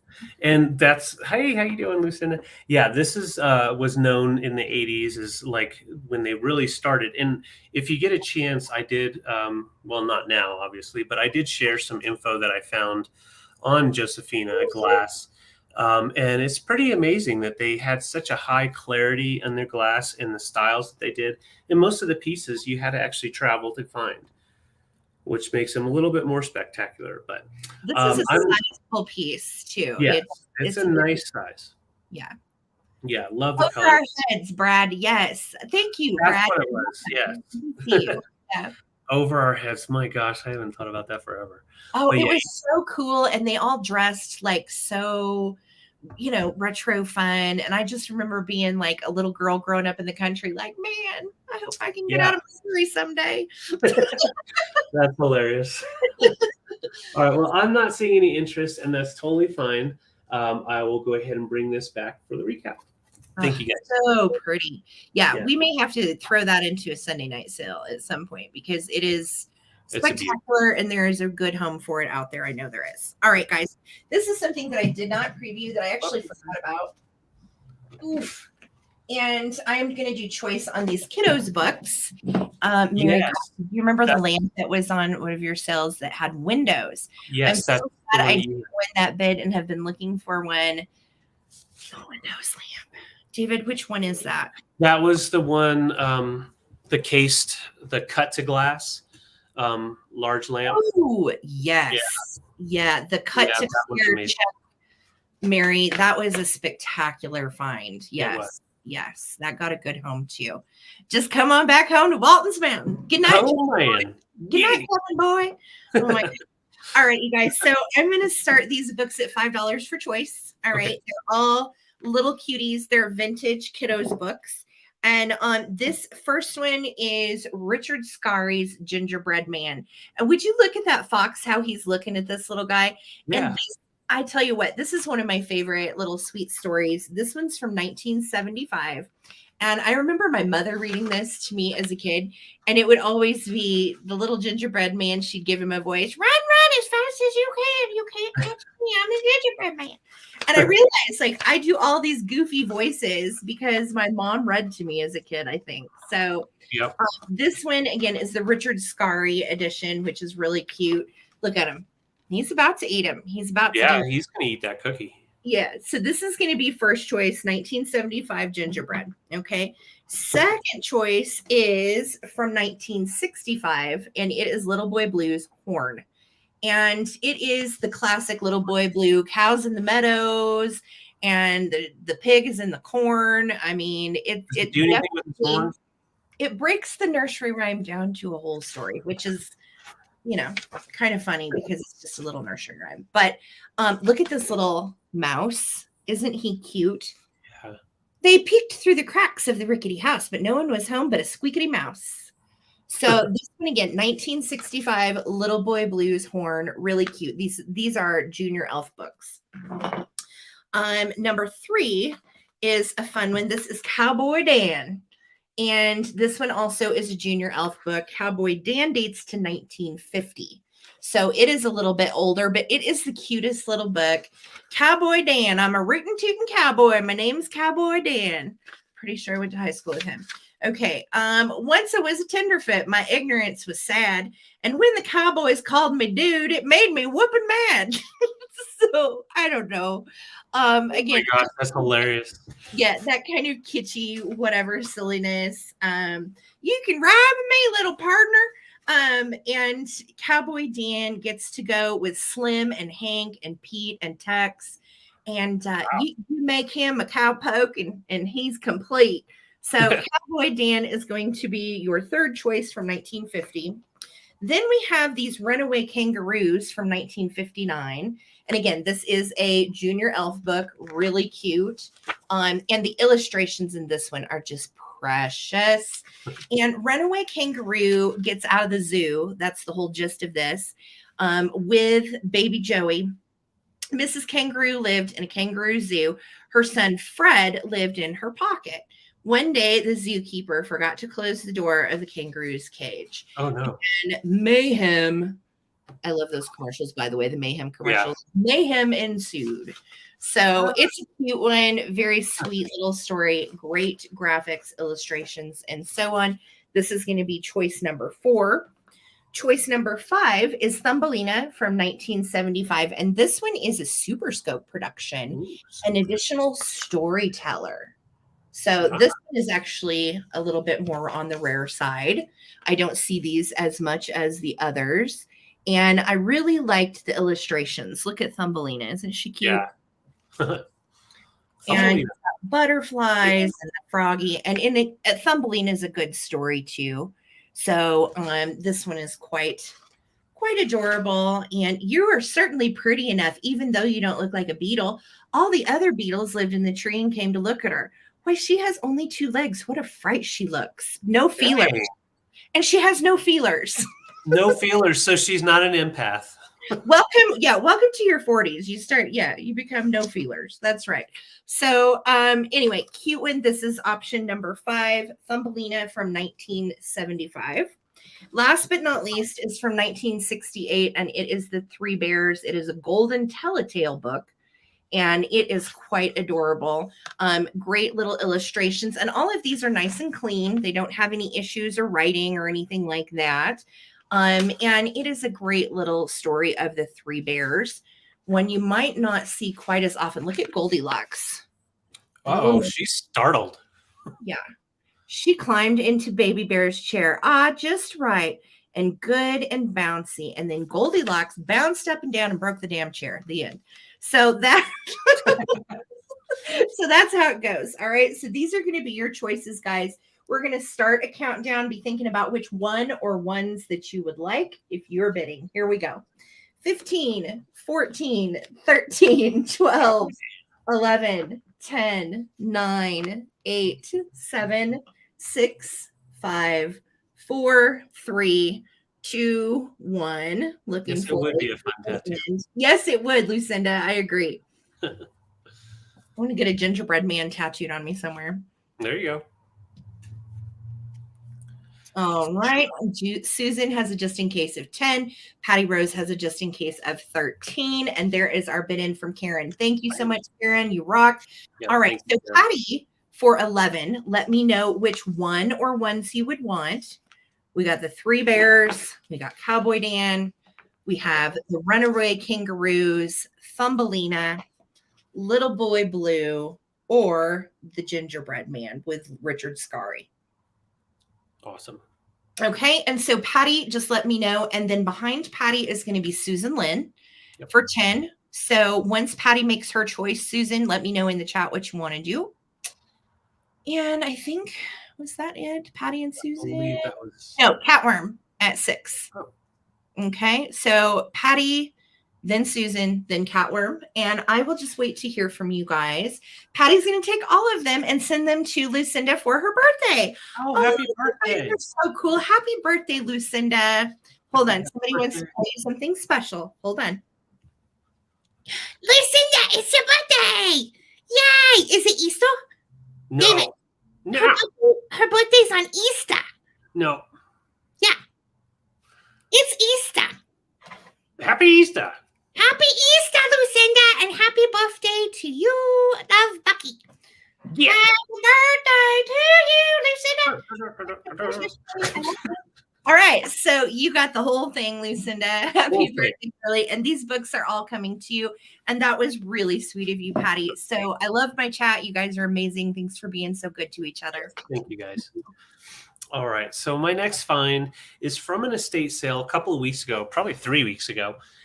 We were actually thinking about keeping it. So I'm starting this off at 44. This is a beautiful vintage Chinese jade is what I was able to find. Chinese jade and glass bonsai tree. Now, it is a beaut, and it's a large one, and all of the glass pieces are great. Now, I just want to show you.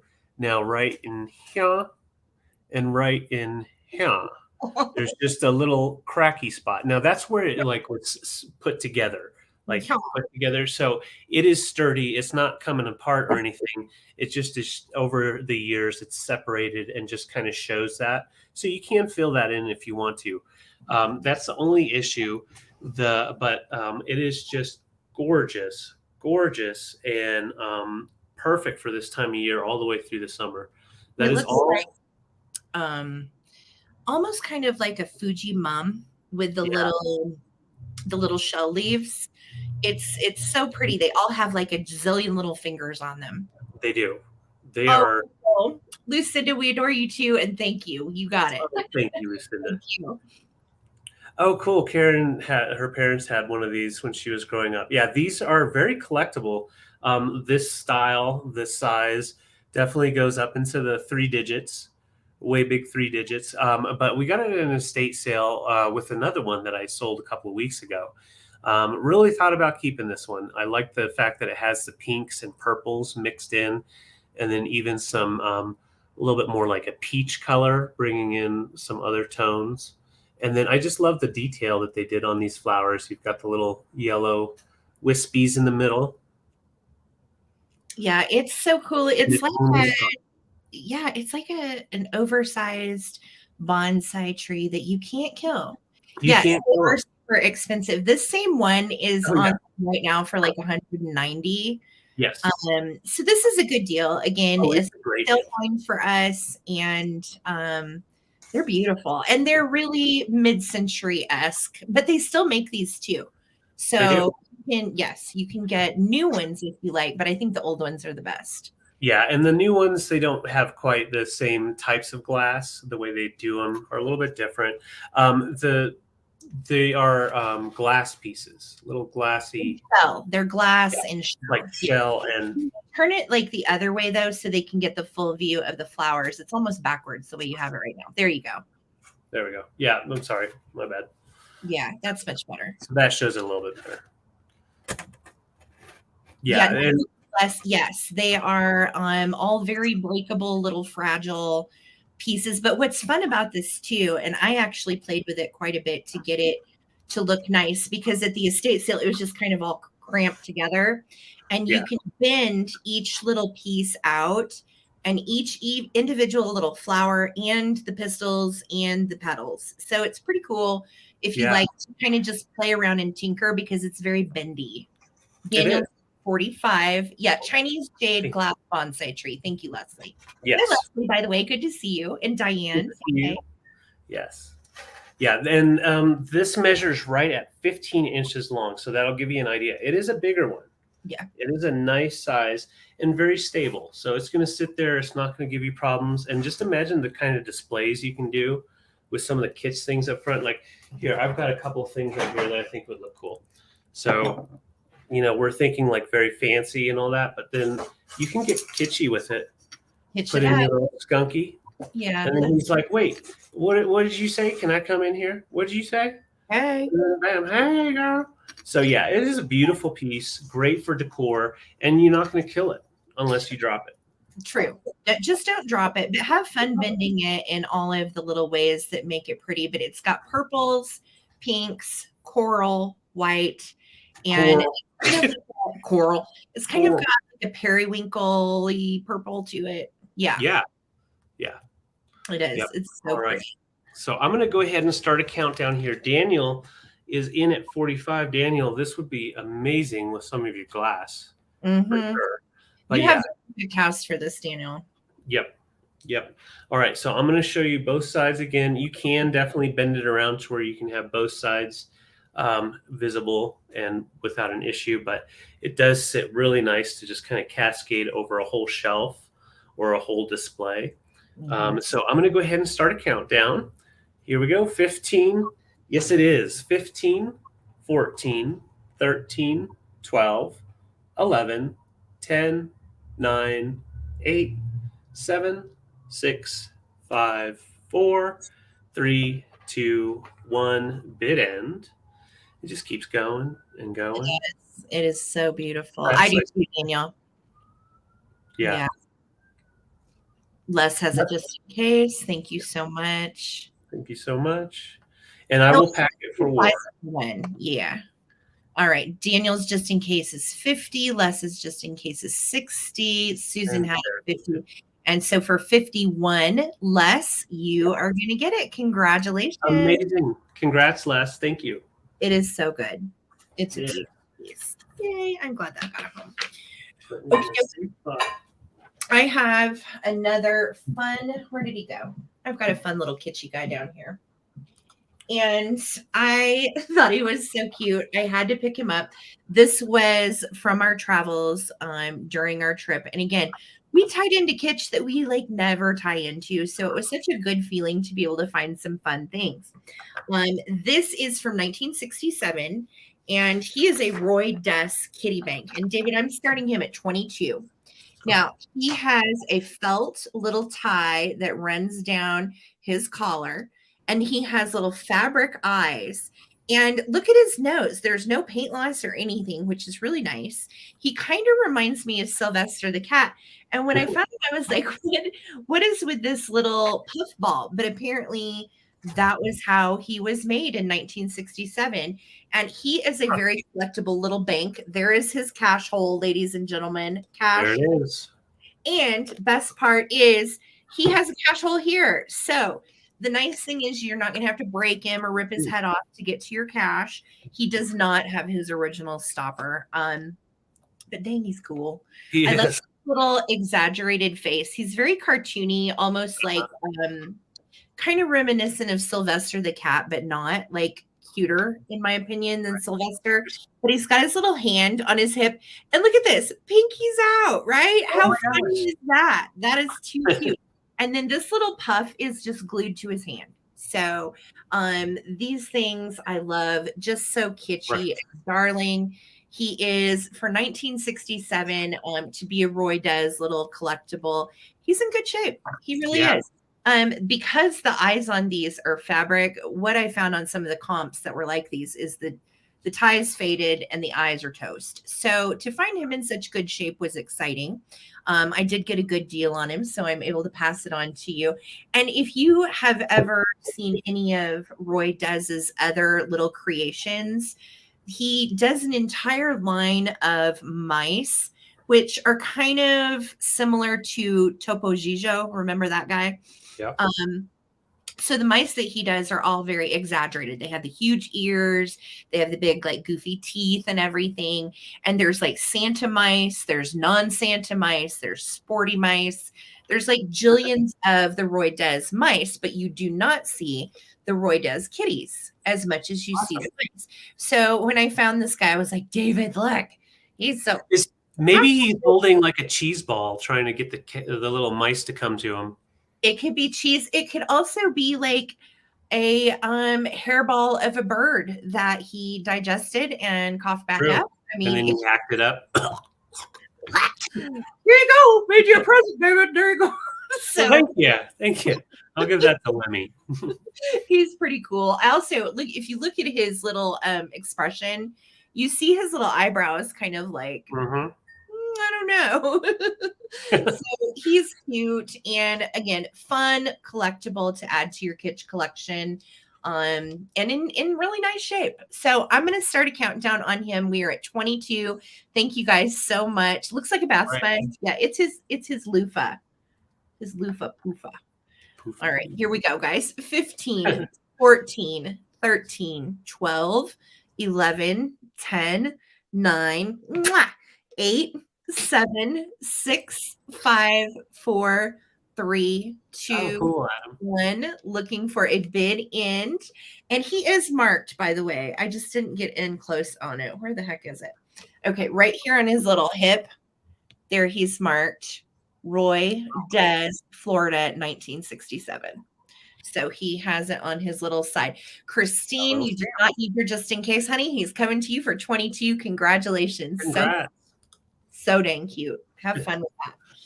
Yes. All right. So I have a choice here. And of course, I love my glass. So we're going to choice these out. Now, I'm starting these off at 30 because I don't know for sure who made this. Now, it's listed different ways online, but it's just a beautiful art vase. I do believe it's more of a professional piece, not like a studio art glass, but it has like a creamsicle tone to it. You can see the yellows and the orange and the whites mixed together. Makes you think of that creamsicle. Very tasty. And it has, 9 tips on it. And you can see the glass nice and clear, but there are some little bubbles in there. So that made me think it might be like there are some really good Mexican glass companies, also some Spain, as well as Japanese, of course, had some really good glass. This one right here, as far as I could tell, is most likely made in Italy, but I couldn't say for certain. So cream saver, like that Yeah, really beautiful kind of opalescent orange. It looks like a sherbety cream saver kind of thing. It's beautiful. yeah, I do totally. 212s. It's a good piece. It really is. It's a nice thick piece, but for being that thick, it just has really nice clean lines on the orange coming through. Now, this guy is the other guy in the choice. He is an elephant, obviously, with tons of colors, and you can see the milk glass for the tusks there. And now this one, you can see a lot of bubbles going on in there. That's stylized, but definitely takes it out of the Murano category. But it's just a beautiful piece, nice sculpture, and chunky and heavy. This one measures right at 9 inches tall. So I'll show you on a board. Him's a big one. Yeah, great art glass piece. Just Yeah. so good. Really nice piece. There's no damage to it. And for this size, that's pretty excellent to be able to find it with no damage. And I just love the way they did it. They did the traditional style of getting that color captured inside the clear glass. Wow. Look at his little body. Yeah. I think it's always fascinating too, if you guys ever watch any of those blown glass shows, how they actually put this kind of little critter together and heat up the glass to apply everything. apply his little legs and tusks and eyes, and it's just amazing. Yeah, that's such a cool piece. It really is a cool piece. And this would be great like in a kid's room if you're doing like kind of a kitschy kids room, because you've got those primary colors and you've got a happy elephant, and it could definitely go like that, but it also has a classy look to it. Put it with your art glass. Just really nice piece. Yeah, those are cool. Yeah, fun choice. I'm thinking like the summer colors are coming soon. And the elephant measures right at 9 inches tall here, but the vase is 6.5 inches tall. That is so pretty. Almost has like a non-purposeful chevron design in it too. That's really great. Yeah, like Charlie Brown's t-shirt. The little. Yeah, Daniel, sometimes on those pieces it is hard to tell too, and we don't ever want to represent anything wrong. Exactly. So we're just calling it art glass because we don't know for sure. But right. Yeah. Those are cool. Yeah, they're really pretty. Really nice for your glass collection if you are into art glass. Great colors on the elephant. You've got the blues, yellows, oranges, white, clear, and then I want to say there was some green in there. Yeah, he's got a green under yellow belly. I'm not going to do that. No. He's a heavy Ellie. And of course the creamsicle. I just love it. So I'm not seeing any interest in, so that'll mean I'll just bring these back for the recap. Thank you guys. Thanks guys. All righty. I am going to do, I think. Oh wait, hold on. These little guys. Sarah, hold on. Noelle just came in. Sorry about that. That's fine. Go ahead.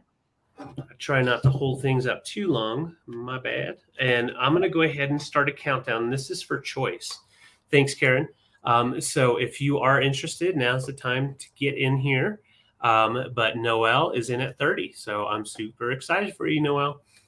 15, 14, 13, 12, 11, 10, 9, 8, 7, 6, 5, 4, 3, 2, 1. Bid end. I know, I'm kind of jelly too. I don't have a place for an elephant, and that's the only problem. I know. I love anything that's the multicolored glass. I don't really care what age it is. I'm kind of drawn to that stuff. Yeah, true. All right, Karen, thank you for your bid end. So, Noelle, you did not need your just in case for 30. She said both. Okay, Noelle, thank you so much. Appreciate you. Congratulations, Noelle. Great together, don't you? All right. So next up for myself, I have some Rosenthal that I'm going to bring you guys. And let's see here, honey. This is going to be a 3-fer. So this is all coming together in the lot for all the pieces included. So I'm starting this at $16. Thank you. And these were made in Germany by Rosenthal. And they are called puzzle bowl pieces. So you would put them together, okay, as a puzzle, and you could get as many as you want or as few as you want. If you had 6 of them, they could create a flower if you put all the tips together. And if you put all of the bases together, it made a different kind of flower. So you'll see these online posed differently too. They are truly little puzzle bowls. So you can do whatever you like with them. They are kind of like a trinket dish. And I think that they are beautiful. Now, that is a really beautiful silver stripe that goes all the way around. It almost kind of looks like piano keys to me. And you've got the 3 lines that go throughout the piece. These are 6 inches long. So they're not huge, but they're meant to be staged together. Now, Rosenthal is a mid-century German company. There's the marking on the back. Okay. If you find Rosenthal pieces, you should check them out and pick them up, especially if you find them at a thrift, because this is a nice, valuable mid-century brand, and they had some really, really interesting pieces throughout the years. So these two are going to come together as the puzzle bowl. Okay. And then with them, I just thought this kind of went together. You are going to get this little silver plate kitty ring holder. And can I just show you his face? I love his face. I love his face. It's like he's got the mid-century form down, right? Look at those ears. Look at that tail. But the face, I'm like, is that an alien? Is it a human? Kisses. And he doesn't meow. He just says, hello. Hello. David. Yeah, he talks like the Hannibal. He's really cute though. And he does have a little paw that he's holding up. He has he's hollow, right? So he is in great shape, no issues. He's just got kind of like a worn patina on him. But I love his little bizarro face. Yeah. He's staring into your soul right there. And he is going to come with these little Rosenthal puzzle bowls. So all 3 pieces all together. And again, you will find these in different patterns and different colors as well. So some are colored, some have gold, some have silver. It just depends on the actual pattern, but they were made to be mixed and matched and so on. Oh, thank you, Cute Fluff. That's so sweet. Well, we are so glad that you have found people to, help with your vintage toy fix, because I collect vintage toys too, Krista, and trust me, I get it. Like, especially when I first started collecting, I just went crazy. Oh yeah. I'm glad I did then, because sometimes the price now can be really high on vintage toys. Yeah. So this is all 3 pieces, the puzzle bowls and the kitty. Let's count them down. Hi, Zeus. Welcome. All right, here we go.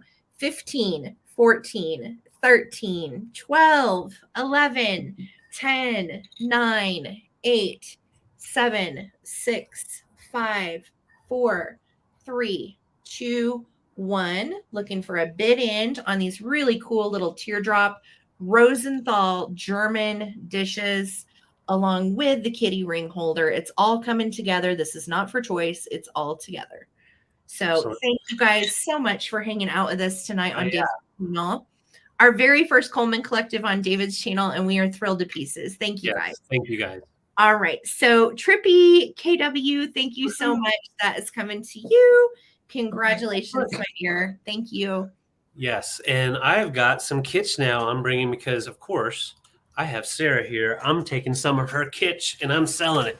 So I'm going to show you each piece individually. First, we have this little skunk. This little skunky, he is just kind of getting ready to pounce. Kind of looks like he's kind of walking or running. Might want to spray yet. I don't know. But he's got just the cutest, he or she has the cutest little face. And this is actually in the glaze. Here, that black, so that was probably paint under the glaze.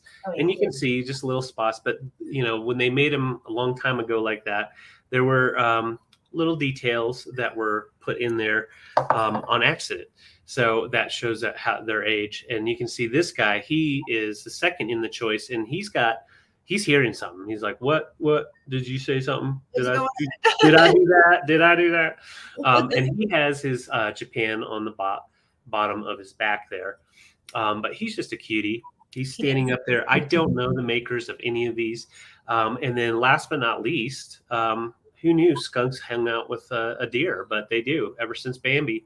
So we have this little deer, and he's just laying down and has a little spots. Yeah, that's the sexy skunk. The other one's kind of stretching out. Who knows what's going on with these two?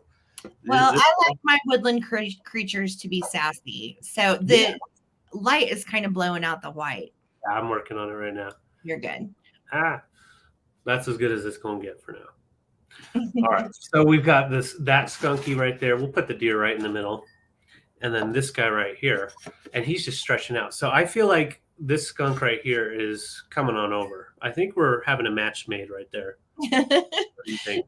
Good buddies. Look how cute they are too. And again, when we were on our trip, we got into this little antique store on our travels, and we just found all of these little kitschy fun guys. And for those of you that like the skunks, think about doing a skunk bathroom. It's a fun theme, and you can coordinate black and white with darn near any color.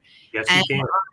It's a great theme too to get your guests talking. So like our powder room downstairs is skunk themed, and people that have never been here always are like, "Oh, I love the skunks in the bathroom. That's so much fun." Yeah. You know, so these little guys would look great to start out your skunky collection. Oh, I totally agree. And they look like they're about to have a little kissy, or little buddies almost.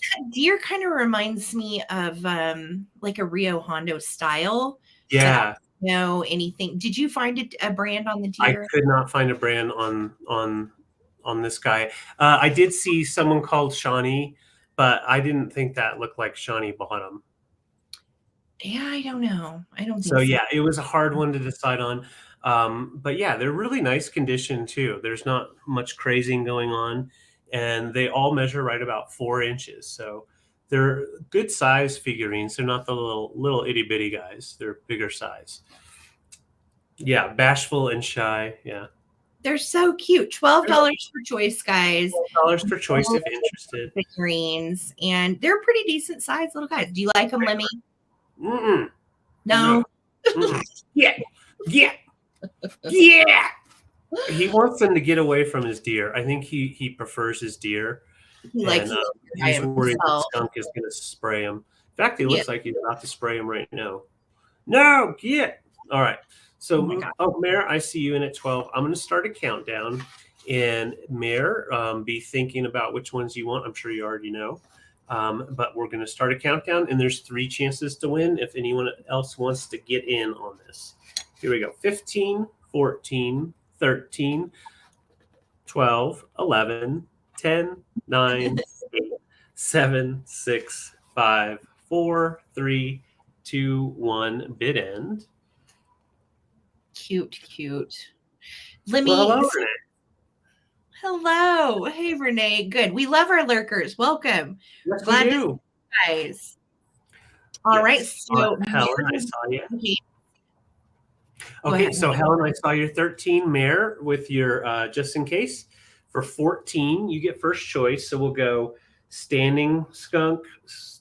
Well, they're both standing. We'll do, I don't know, 1, 2, 3. How about that? 1, 2, 3. And then after that will be Helen Casey. So Helen, just be watching to see what Mare picks. Thank you guys so much. Yes. Okay, Yeah, Mare, I that's got you. Got you for both skunks, Mare. David, you almost lost that deer. I know, he was moving. And yes, someone asked earlier if I've ever broken anything. The answer is no. Oh, listen. Actually, I have dropped some stuff. Somehow they haven't broken. You're full of beans, Coleman. Oh my God. Okay, I broke a few things. So, okay, dear, I got you, Helen. Thank you so much. And thank you, Mare. So everybody got their little animals. Thank you. Oh, everybody got a friend. Good. Everybody Good. got a I home. love you guys. Yes. Okay, let me find where we are. Okay, I have some choice we are going to do on some pottery. And you guys know that David and I both try to pick up cool pottery when we find it for a good price. So I am going to do choice on these pieces at $15 each. Okay. Yeah, Catworm. That's my whole thing. When he really dumps something on a live sale, it's going to be like, oh, you know. I have, remember, I've dropped stuff going forward, but it just doesn't break. Yes, it's always a little scary. It is. So Yeah. most of you guys know about Gondar pottery. This one is marked on the bottom.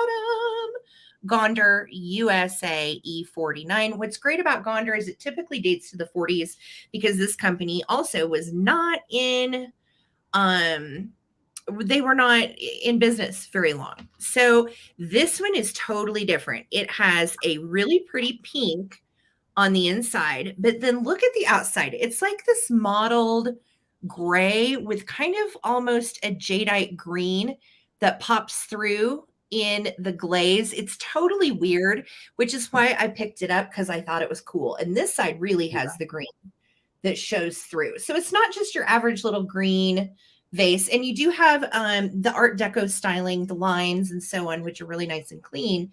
But it is such a cool little piece of pottery. And Gondar, again, dates to the 40s. So you won't see Gondar necessarily that often. But gosh, what a cutie, right? What a neat little pot. Now, height-wise, I'm sorry, I forgot to measure, guys. It is 6.5 by, the mouth is 5.5. So 6.5 inches tall by 5.5 inches wide on the mouth. So that way you know size-wise kind of what you're looking at. Really great piece. That's your first choice. Second choice is going to be an interesting piece of California pottery. Now, do you guys think this is an ashtray or is this just a dish? Because I couldn't find it. I could not find one like it, but it has the little mid-century feet on the bottom and it is marked USA. So my best guess is it is some wonderful California pottery. And this is a really nice dark gray to light gray 50s speckle. Hi, Kathy. Welcome. And it has that sunburst ray that I think is great as well. If you wanted to use it as an ashtray, you know, 420 friendly, you can definitely put a lot of little things in the grooves here. Yeah. And it would keep stuff all the way around. But if you're not a smoker, you know, I think it would be pretty as a catch-all for your jewelry. I think it could also look really nice on a plate wall. And it's a great little statement pottery piece from the 50s. So even if you were to, let's say, put this in the kitchen and put a pillar candle on it, a dish for wieners, Krista, there you go. I think so. I think it's a dish too. Kevin says it's a blood tray. I mean, it can be whatever you want it to be. That is completely up to the buyer. There you go, Daniel. I'm with Daniel. Big old cheese ball in the middle and crackers all around. That would be perfect. That would absolutely be perfect. Cheese. You can't go wrong with cheese. 10 inches by 7. So it is 10 inches wide this way, 7 inches this way. And again, marked USA on the back. And then we've got, I don't know if that's like a 3 CE or what the heck that is. I don't know. But again, I love the ombre gray speckle. It's in great shape. There are no chips or cracks, which is awesome that none of these little ruffles have taken any damage. So that's a good thing. And this is going to be for choice. So this is the 1940s Gondar piece. This is the 1950s mid-century California pottery piece.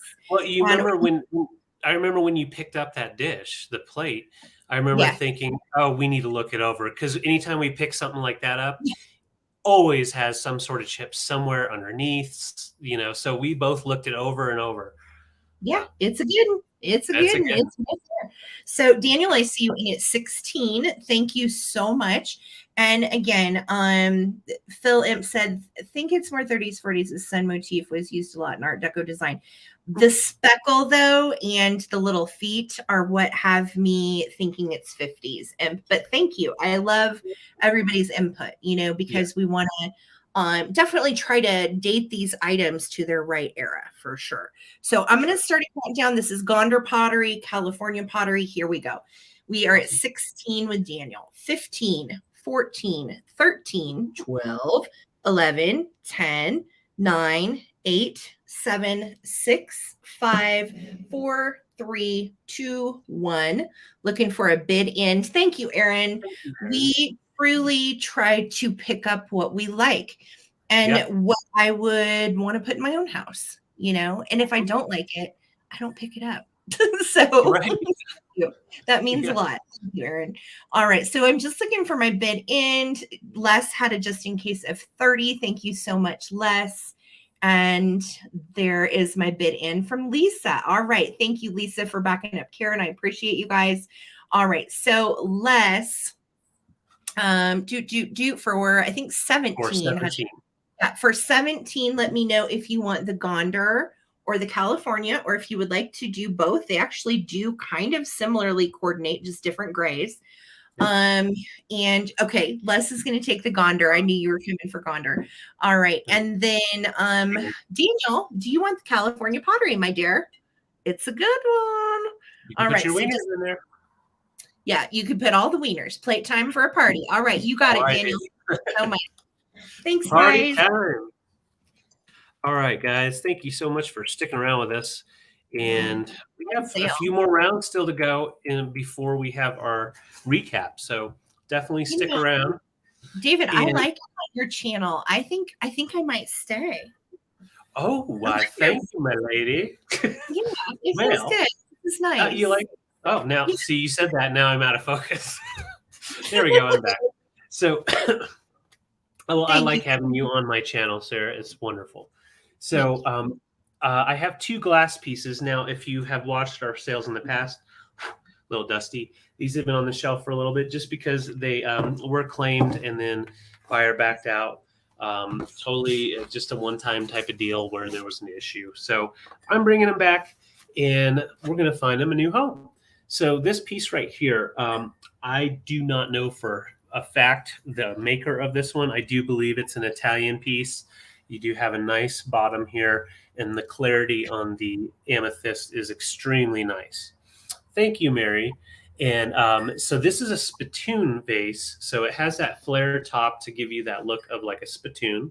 You see a lot of the brass ones in the antique shops. So that's the first piece, and it is thick and chunky on the bottom.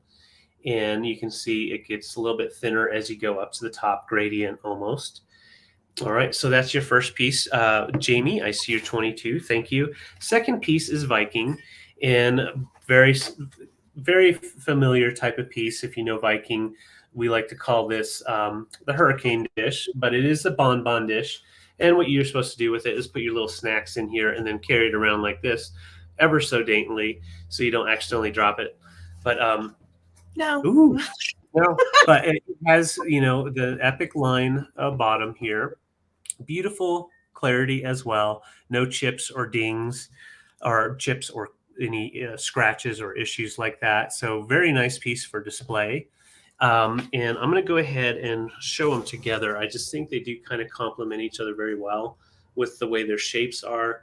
You can see the spittoon, almost atomic on the spittoon. You can definitely put it upside down as a riser and do something interesting. Yeah, it's getting fresh in here. I love. They're joking. They're telling us to get a room, but we have a room. I know we have a room. Yeah, we have string. We have salt and pepper shakers. All the things you need to have a good old time. We have streaming services. You can watch Netflix here. You can even chill. Yeah, I know. It's insane. It's insane. All right. So Jamie's in at 22. We're going to count this bad boy down. This is going to be for choice. And once again, just beautiful amethyst glass. That purple glass is just wonderful to display. Steel. Yeah, it's a sexy spittoon. Steel is in at 23. And yeah, we'll be right back. Sarah, go ahead. Could you imagine? That is totally screwed up. We're not even having this conversation live. Yeah. Keep going. Mute the camera. Okay. So here we go. Jamie's in at 24. If you're in as a bidder, definitely want to get a just in case in now. It's your chance to snag the deal. 15, 14, 13, 12, 11, 10, 9, 8, 7, 6, 5, 4, 3, 2, 1. Bid in. What does Bredman say? Get her done. Get her done. All right, there it is. You and Bredman. He's using the spittoon. Oh my God, you guys are kidding. I know, Oh my Karen. God. I do too. I'm gonna have to like fix I my know. makeup for this. I'm feeling awkward. So Steel Whisperer, I believe for 25, you get first choice. Or was it?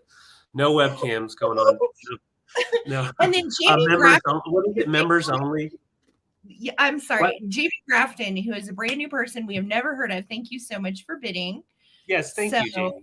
Yes, thank you, Jamie. And make sure, Jamie, too, if you win one of these, email us at ttbsarasee@gmail.com with your PayPal info and your YouTube name and your shipping address, and we will get you fixed up. Yes, All we right, will. Steel, take your Viking piece. Okay, Steel, I got you for the bite. I'm not doing Awesome. so good. And Jamie, assuming Jamie is a girl, Jamie, let us know if you would like Jamie. really thick glass little amethyst spittoon. Ding. I know. I'm like blushing. Yeah. Some very white pops on. Gavin, you're killing me with the comments tonight. Killing me. Okay. Let's see here. Wait and see what Jamie says. And I think that was everybody that was bidding. Yeah. I'm pretty sure. Yes. Jamie, just let us know if you want the other one and we will wait to hear. Okay. Perfect. Good. Jamie said that's what she wanted. That's awesome. I'm glad it worked out. Thank you. Okay. So I have some old Fenton and I have some Anchor Hawking, and we're going to do choice on them. All right. I'm starting the choice at $18. And the first one is this beautiful pink glass bowl. It is made by Anchor Hawking with the concentric circles. And what I like best about it is that it has the little mid-century feet. I think it's cool. It gives definite mid-century vibes. And again, great if you wanted to, let's say, put jewelry in here. You certainly could. It would look great as a jewelry dish, but you could also use it for food.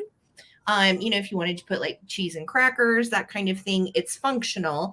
And it is made by Anchor Hawking. Let me hold up some paper so you can see. It is actually pink. Yeah. We've got the cops coming again. They seem to show up. Yeah. All the deals. The Popo's here. Watch out. We're throwing we're vintage drug dealers. No, I'm just kidding. So $18 for choice, and this was your first choice. Okay, the pink Anchor Hawking dish. When we're talking about like diameter on this one, we are right at 6.5 inches. Okay, so 6.5 inches from side to side. All right. And then the second one we have is some very old Fenton, and this is Fenton Moonstone. And this is what I like to call a snowball design, but that's not its real name. But don't those kind of remind you of little snowballs with the hobnail? And then you've got that great floral pattern like right in the middle. And then you have the moonstone with the white and kind of like it's almost like an opaque style of design. And it is a little divided dish. So again, with probably, and so I think it is great as far as size. We're looking at diameter on this little guy from side to side is almost 7 inches. We're at like 6 3/4. Well, so and that's 3 cheese balls you could put in there. 3 different cheese balls. You could put mini cocktail wieners. You could really sky's the limit. But what's great about it is unmarked Fenton. So we know this is pre 1971. If I had to guess, I'm going to say this piece dates to the 50s based on the hobnail and the little daisies. Okay. So it's in great shape. No chips, no cracks. And again, Moonstone vintage Fenton. Really cool little dish. I had never seen this one before, which is why I picked it up. Thought it was pretty. So these are your choices between the really kind of mod style pink mid-century Anchor Hawking or the little Fenton Moonstone divided dish. All right. I'm going to start a countdown. If you want to get in on these, just let me know. I know, Karen. So here we go. Starting a countdown. 15, 14, 13, 12, 11, 10, 9, 8, 7, 6, 5, 4, 3, 2, 1. For a big end.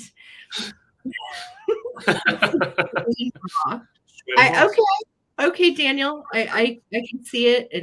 An alien bra. Got it. Yeah. Sweaty. Indeed, Rosie Clover. I see the sweaties. There they There they are. So funny. All right. So Karen Williams has a bid, get a room in. And it looks like our one and only bid was Trippy KW. So do you And want she the wants the pink dish. She wants the pink dish. All right. Pink dish is coming to you. Fenton is still available if anybody wants it for 18. Just let me know. Otherwise, we'll bring her back for the recap. Thank you guys. Awesome. All right. So I have a choice, and they're a lot alike, but they're slightly different. So I have 2 Swiss chalets, and they are not musical, which is excellent. So you don't have to worry about them being annoying. But they have the lock right here. Now, the lock, I do not have the key, but they are unlocked. Okay. Oops.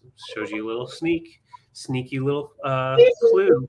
Now, they are coming with something inside of them. Okay. So they do come with a little fella. Something that I think would look cool with them, or just something that I kind of like. So I will show you before we start the countdown, because you'll get it to pick which one you want. So this one right here is going to be a number 1, and it is basically just a little box to store your trinkets or your brooches in. So it is a nice size, and what this one is going to come with is just this little rainbow glass pitcher, which does fit in it. I think it looks good when it's displayed with miniatures type of thing. So that is going to be your first choice. Now, it is not musical, like I said. And of course, you'll get your stickers. Stickers. Stickers. And it has all the stones still on the top. So you've got your coin or your cash slot or cash hole, how Sarah would say. So you could put your coins in there and have it as a bank. You could also use it as just, like I said, putting trinkets, little valuable things, or just a stash box. So that is your first one, and it will be coming with that little mini pitcher.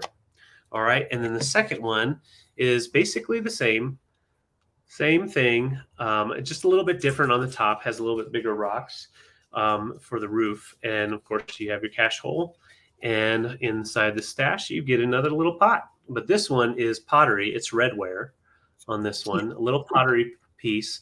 So when I'm thinking putting a display up, I like to put something like this in here, and then you put a pot in there, and then little other things or whatever, just kind of build around.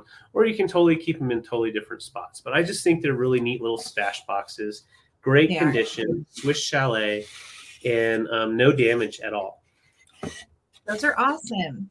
These are cute. Don't they kind of remind you of like a little mid-century home, like a chalet style home? And they've got the little flowers in the window box. I think that's so cute. Yeah, I think they're really neat. And if you have those little cupies, you could definitely have some fun with those. Have a little cupie over here by his house, like, oh, come on into my Swiss chalet. Sally said 420 sale in Colorado, the pot in the holes. There you go. We are not, we are not doing that. No. Not feeling that anyway. No. All right. I see Jan in as well. Good to see you. Oh, well, thank you, Daniel. Thank you. I like miniatures and little stuff to put together. I've always loved, since I was a little kid, and my son always loved this stuff too, as things that look like big things, but really small, just enough to play with. But you could also be like, oh, this is real. This is a real house. I remember when we were dating, we started our miniature collection of like little bitties, and we kept them in a jar for years. And then finally we found one of those drawers, those old school, like type 10 print drawers. And we hung it in our bedroom, and then we have all of our little tchotchkes in there, but it's like the worst thing to dust ever. It is. I'm glad you said that, because I think I'll probably try to do a video next week of all of our littles on that shelf, which means I'll have to dust it first. I am Sarah the mediocre housekeeper. Yes. Dusty. Dust is patina of life. That's all. There you go. I like that, David. Thank you. All right. I'm going to go ahead and count down. Thanks, Jamie. Appreciate it. And I'm going to count down and show you what comes with each, just so you know.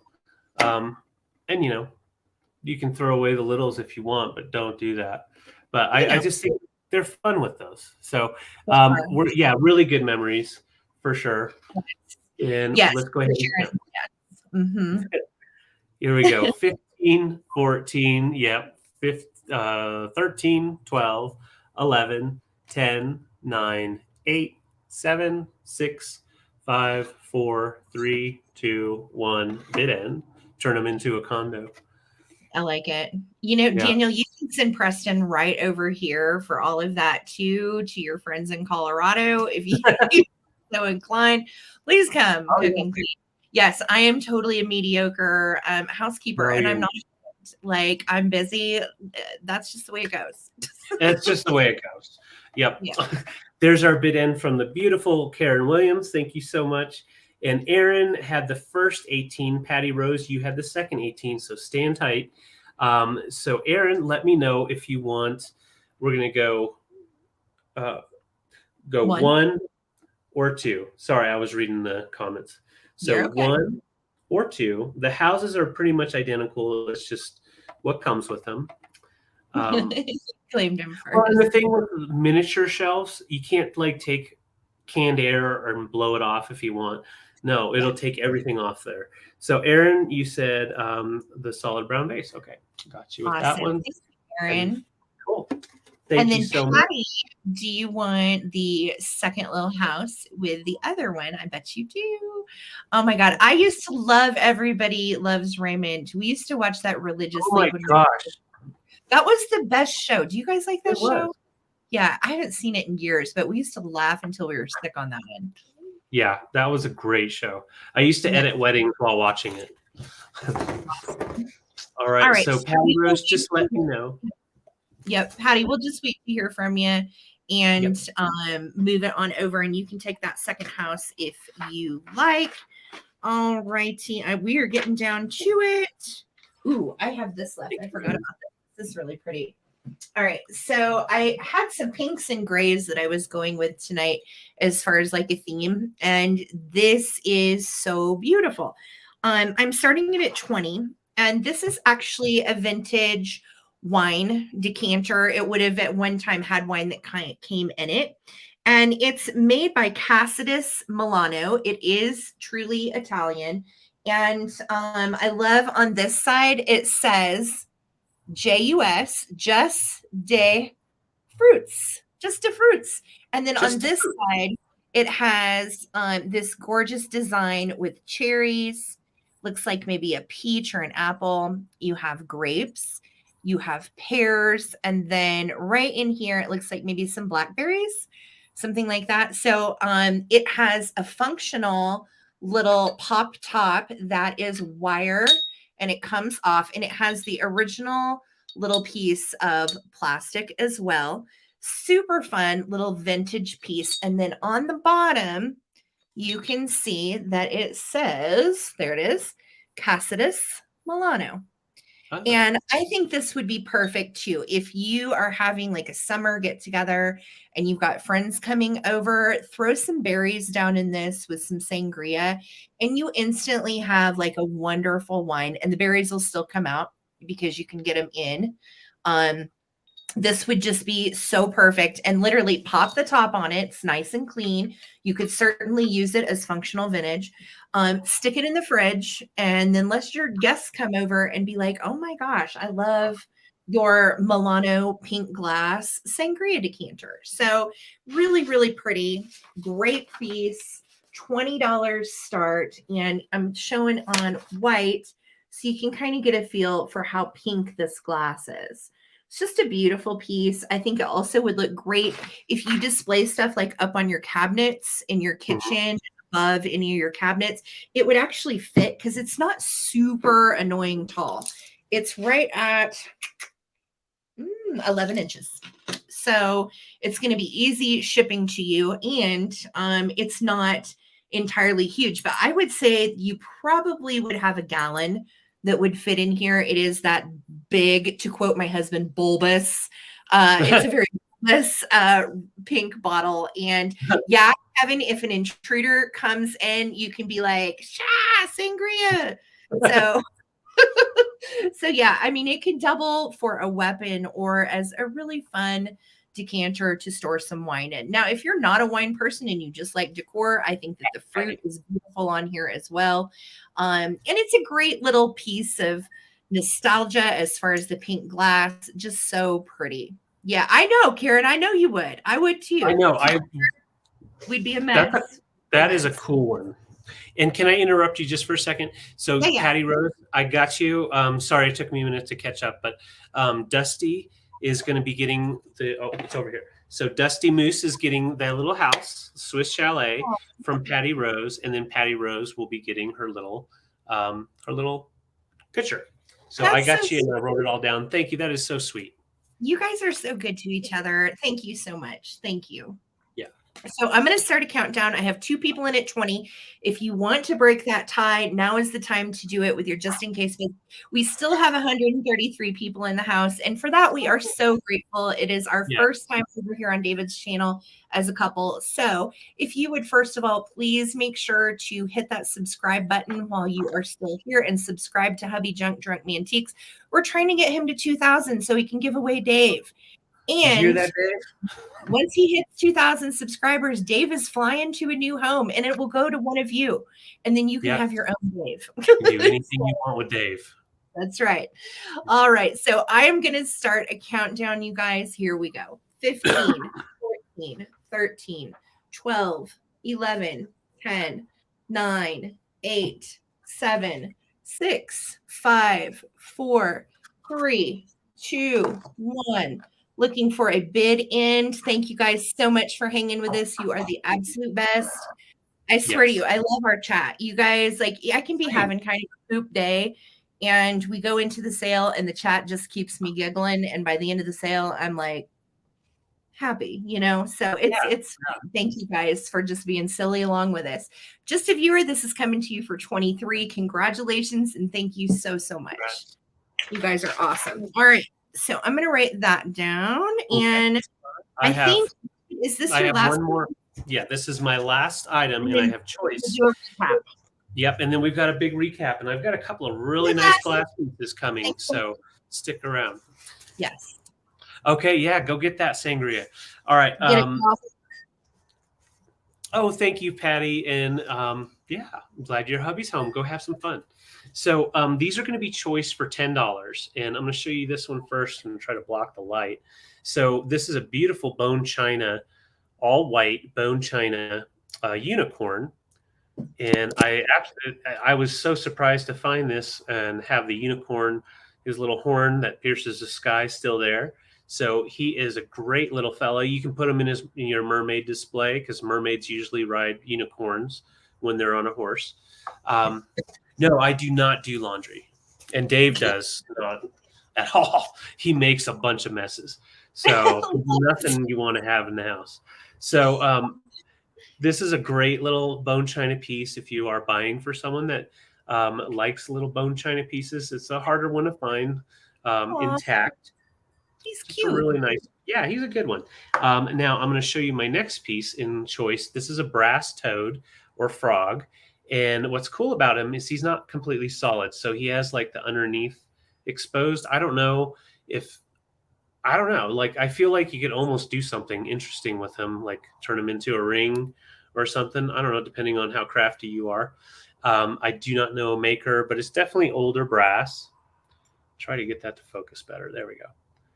And you can see there's nice etchings on him. So he's got his face and little markings go on bone china.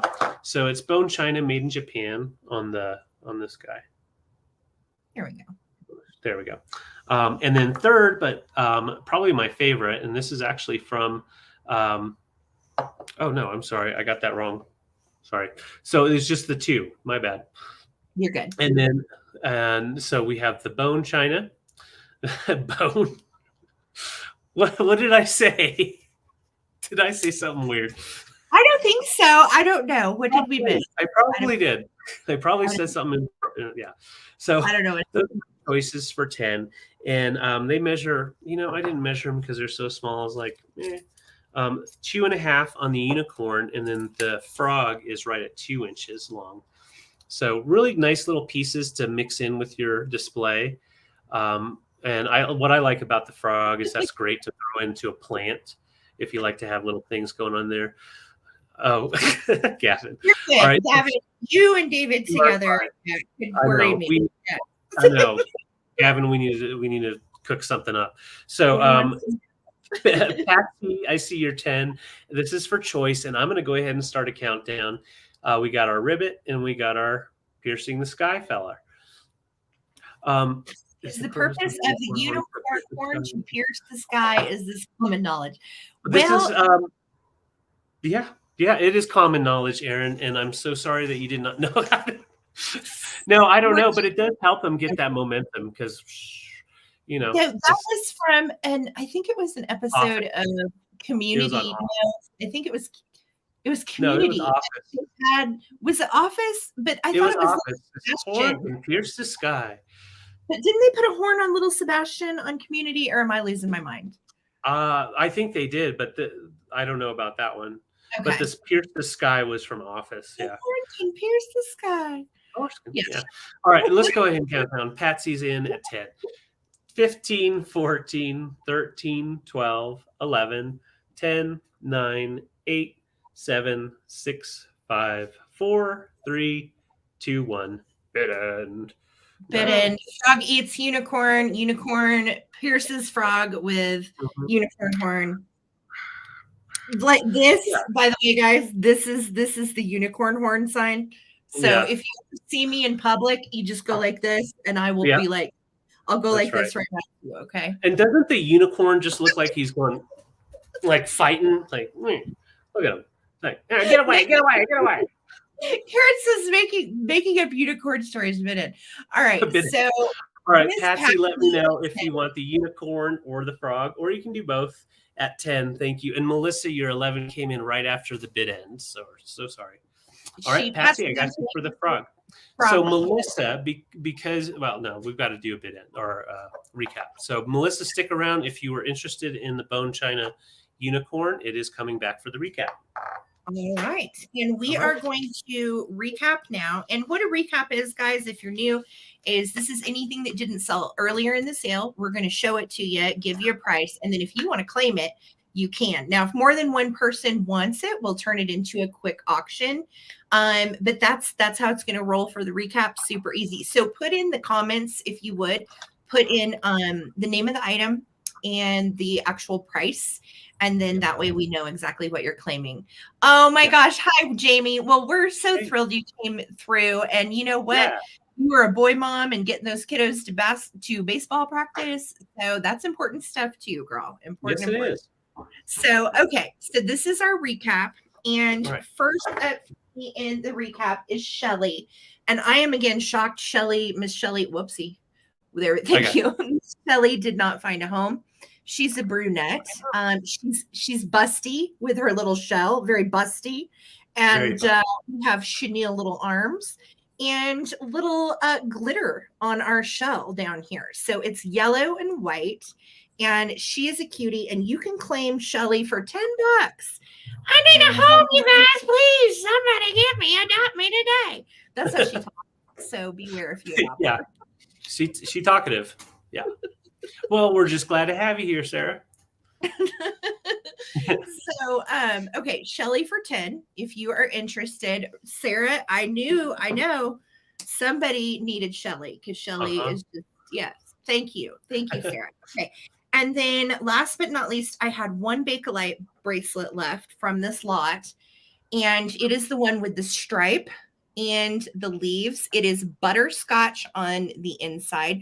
So technically this is a yellow butterscotch Bakelite bracelet, but it has been painted gold and has deep carved red painting into it along with the stripe. And this would be $50. If anybody wants to claim this deep carved Bakelite bracelet for $50, you certainly can. It is beautiful, and you won't see one with the stripes and the leaves. That was new to me. And the stripes are on both sides, by the way. Oh, cool. So both sides on the stripes. Okay, so $50 on the Bakelite if anybody wants it. And I think that's it. That's it for me. Awesome. All right, Gloria is going to take the butterscotch for 50. You got it, girl. Gloria Boyd, I've got you down. And that Leanne, equals sold out for me. Leanne came in with 50 as well. Oh, shoot. Okay. So we should probably count it down. To make it fair, we're going to count down. We're going to do a countdown on the bangle. Okay. And if you want to break the tie at 51 or with a just in case, it is between, otherwise, let's see, it would be between Gloria and Leanne, and Gloria was in first. Okay? Yes. Yes. So here we go. Counting down. 15, 14, 13, 12, 11, 10, 9, 8, 7, 6, 5, 4, 3, 2, 1. Looking for a bid end. Thank you guys so much for another fun sold out night. You are wonderful. I finally was like, babe. Zero. All right. So Leanne came in at 51 and is going to take it at 51. So congratulations, Leanne. Thank you so much. Congrats. And that is all of my recapping. I am sold out. So David, you go for it, honey. All right, guys. Pour yourself a drink. I've got some stuff to get through. Wow, my hair's all knotted up. Okay. It's time for a haircut. I'm getting a haircut. Dang it. Too long. All right. My first piece here that I'm bringing back for a recap. Pretty stunned that I have it left, but I'm happy for whoever's here because you might get a chance. So Josephine Krosno Polish Glass. Beautiful abstract piece with the handkerchief vase. It's a large 10-inch tall, and I'm asking $68. I'm looking for my board. There it is, so you can see the colors. Very beautiful colors, and these are highly collectible and a little bit harder to find some of these different larger color pieces because of all of the travel that they take and how big they are. It measures right at, didn't measure it. Well, I measured it and then didn't write it down. I'm pretty sure right at 11 inches tall, or no, 10 inches tall. That's right. 10 inches tall. And so 68, if interested, and just put vase 68. And next up I have for 28, I have this beautiful Scandinavian piece, great boho piece or country cottage core type of thing. And it is a beautiful decanter with that nice teardrop style. There we go. Teardrop style on the top. No issues at all. It's retained all of its gold as well as the paint. Great condition for wine decanter. It has a little bit of moisture left in here just because I have it capped off after cleaning it. Yeah, this one's a stunner too. I love the style of it. Let me show you standing up here like this. There we go. Just a beautiful sculpt to the bottom. Now it gets bigger and bigger at the bottom. So that is 28. Just put in there decanter 28. And then I also had this beautiful Egyptian finely blown glass piece. And I do believe this is like for perfume for your table. The spout works and the dapper on there is nice and long. So you can definitely get in there and get all the juices. Good for oils. Great for oils. Yeah. Great for oils. 9 inches tall or something like that. Let me see. Yeah. Sorry, my sheets are all over. No, I'm wrong. 10 inches tall. I don't think that's right. Let me just double check. I just want to double check. Yeah, 9 inches tall. Okay. So 9 inches tall. And this was $26. If you're interested, just put in perfume bottle 26. Oh, and then I had this little guy. So bone china for 10. Clean looking vintage. I believe you were talking about this. Just put in for sure. Put 26. Clean look which item you're claiming. And then Jamie is in at 26 as well. So we'll see if Clean Look wanted the perfume bottle and Jamie did too. Okay. So Clean Look and Jamie, David, do a countdown and see if somebody would like to break that tie. Okay, we will do that. All right, guys. So the first one in is, I believe, is Clean Look's cleaning service. So here we go. 15, 14, 13, 12, 11, 10, 9, 8, 7, 6, 5, 4, 3, 2, 1. Bid end. You got it. Clean Look. Clean Look. Shelly. That is such a sweet thing to say. We have so much fun Oh, making this stuff and curating it, and then coming together and being like, this is what I have, this is what I have, and it just yes. always works out. So thank you guys. Thank you so much. Yes. Thanks, Thank Lisa. You're so sweet. We love you guys. Yeah, we do. All right. So So clean 27, for 27. I believe. Yeah. All right. Okay, thank you. I Congratulations. got you for that. Let me write that down right quick so I don't forget. So if you are watching this in the replay and you want to claim anything that has been in the sale that didn't sell, I think there were just two things Yeah. from David. It was the large crossbow and the Yeah, let me show you. For the replay, these two pieces are available, and you can just message or email us. And then I did still have one more piece I was just going to show real quick. And this was for $10, the bone china unicorn.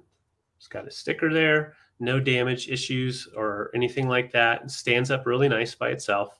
So that would be $10. Just put unicorn, $10 if interested. But otherwise, I think we're done. Yeah. Yeah. Thank you, Myers. Thank you, Kevin. Thank you guys so much for tuning in. Before you go, if you have not subscribed to my hubby Junk from Mantiques, this is, I think, so clean look. If you don't mind, email it again just in case. Do you mind to be on the safe side? I'm pretty sure we do. But yeah, please subscribe, guys. It's free. It's a way to support our businesses. David and I are full-time vintage resellers, and YouTube is our place where we do things. Occasionally we'll sell something on Instagram or YouTube or on eBay. But for the most part, this is where we are every Thursday. We will be here on David's channel at 8 p.m. Eastern, and then every Sunday we'll be on my channel at 8 p.m. Eastern. So it's really consolidated a lot of time and a lot of effort for David and I to only have 2 sales a week and to actually have them together. We actually have more time for all kinds of things, which benefits all of us. Yeah. Well, it's good for everybody, but yeah, I mean, life passes by too fast. We all know that. Every year we get older, and it's like, if I coulda, woulda. And so what we're doing is we're spending more time together while still working and being a part of the community. So it's so important to not get burnt out, and also to not miss life as it passes by. So amen to that. And I think that's part of the beauty of getting to do what we like, is not running ourselves ragged with, poor time management and, trying to be in too many places and oversaturating. We are so happy to just be able to hang out with you guys on Thursdays and Sundays now. And thank you guys for showing up and supporting us. I sold out, and David almost sold out. And again, if you want to claim anything on the replay, you certainly can. And thank you guys for all the kind words. You guys are always so positive and encouraging, and that really means a lot to us too. Thank you so much for hanging with us. Yeah, and I have to say, Karen Williams says it all. And Karen Williams, I have to give you a shout out as well. You've been such a support for us, and not just for us, but so many people in this community. And I just don't want that to ever go unseen or unknown. You are a rock for us, and thank you so much. And as Sarah always says, peace, love, and vintage. And we're going to see you around. Forbid ending. Thank you to my mod squad that keeps everything rolling. Thank you, Lisa, for filling in. And thank you, all of you guys that are our friends, customers, watchers, lurkers, and otherwise. I hope you guys have had a fun night, and we will see you back on Sunday night, 8 p.m. Eastern on my channel. And the next 2 days, we're going to be out of town, ripping around, finding more stuff. So I'm very, very much looking forward to having the time to curate the way that I want. So thank you guys again. Have a great night. Peace, love, and vintage. And we're out. Bye, guys.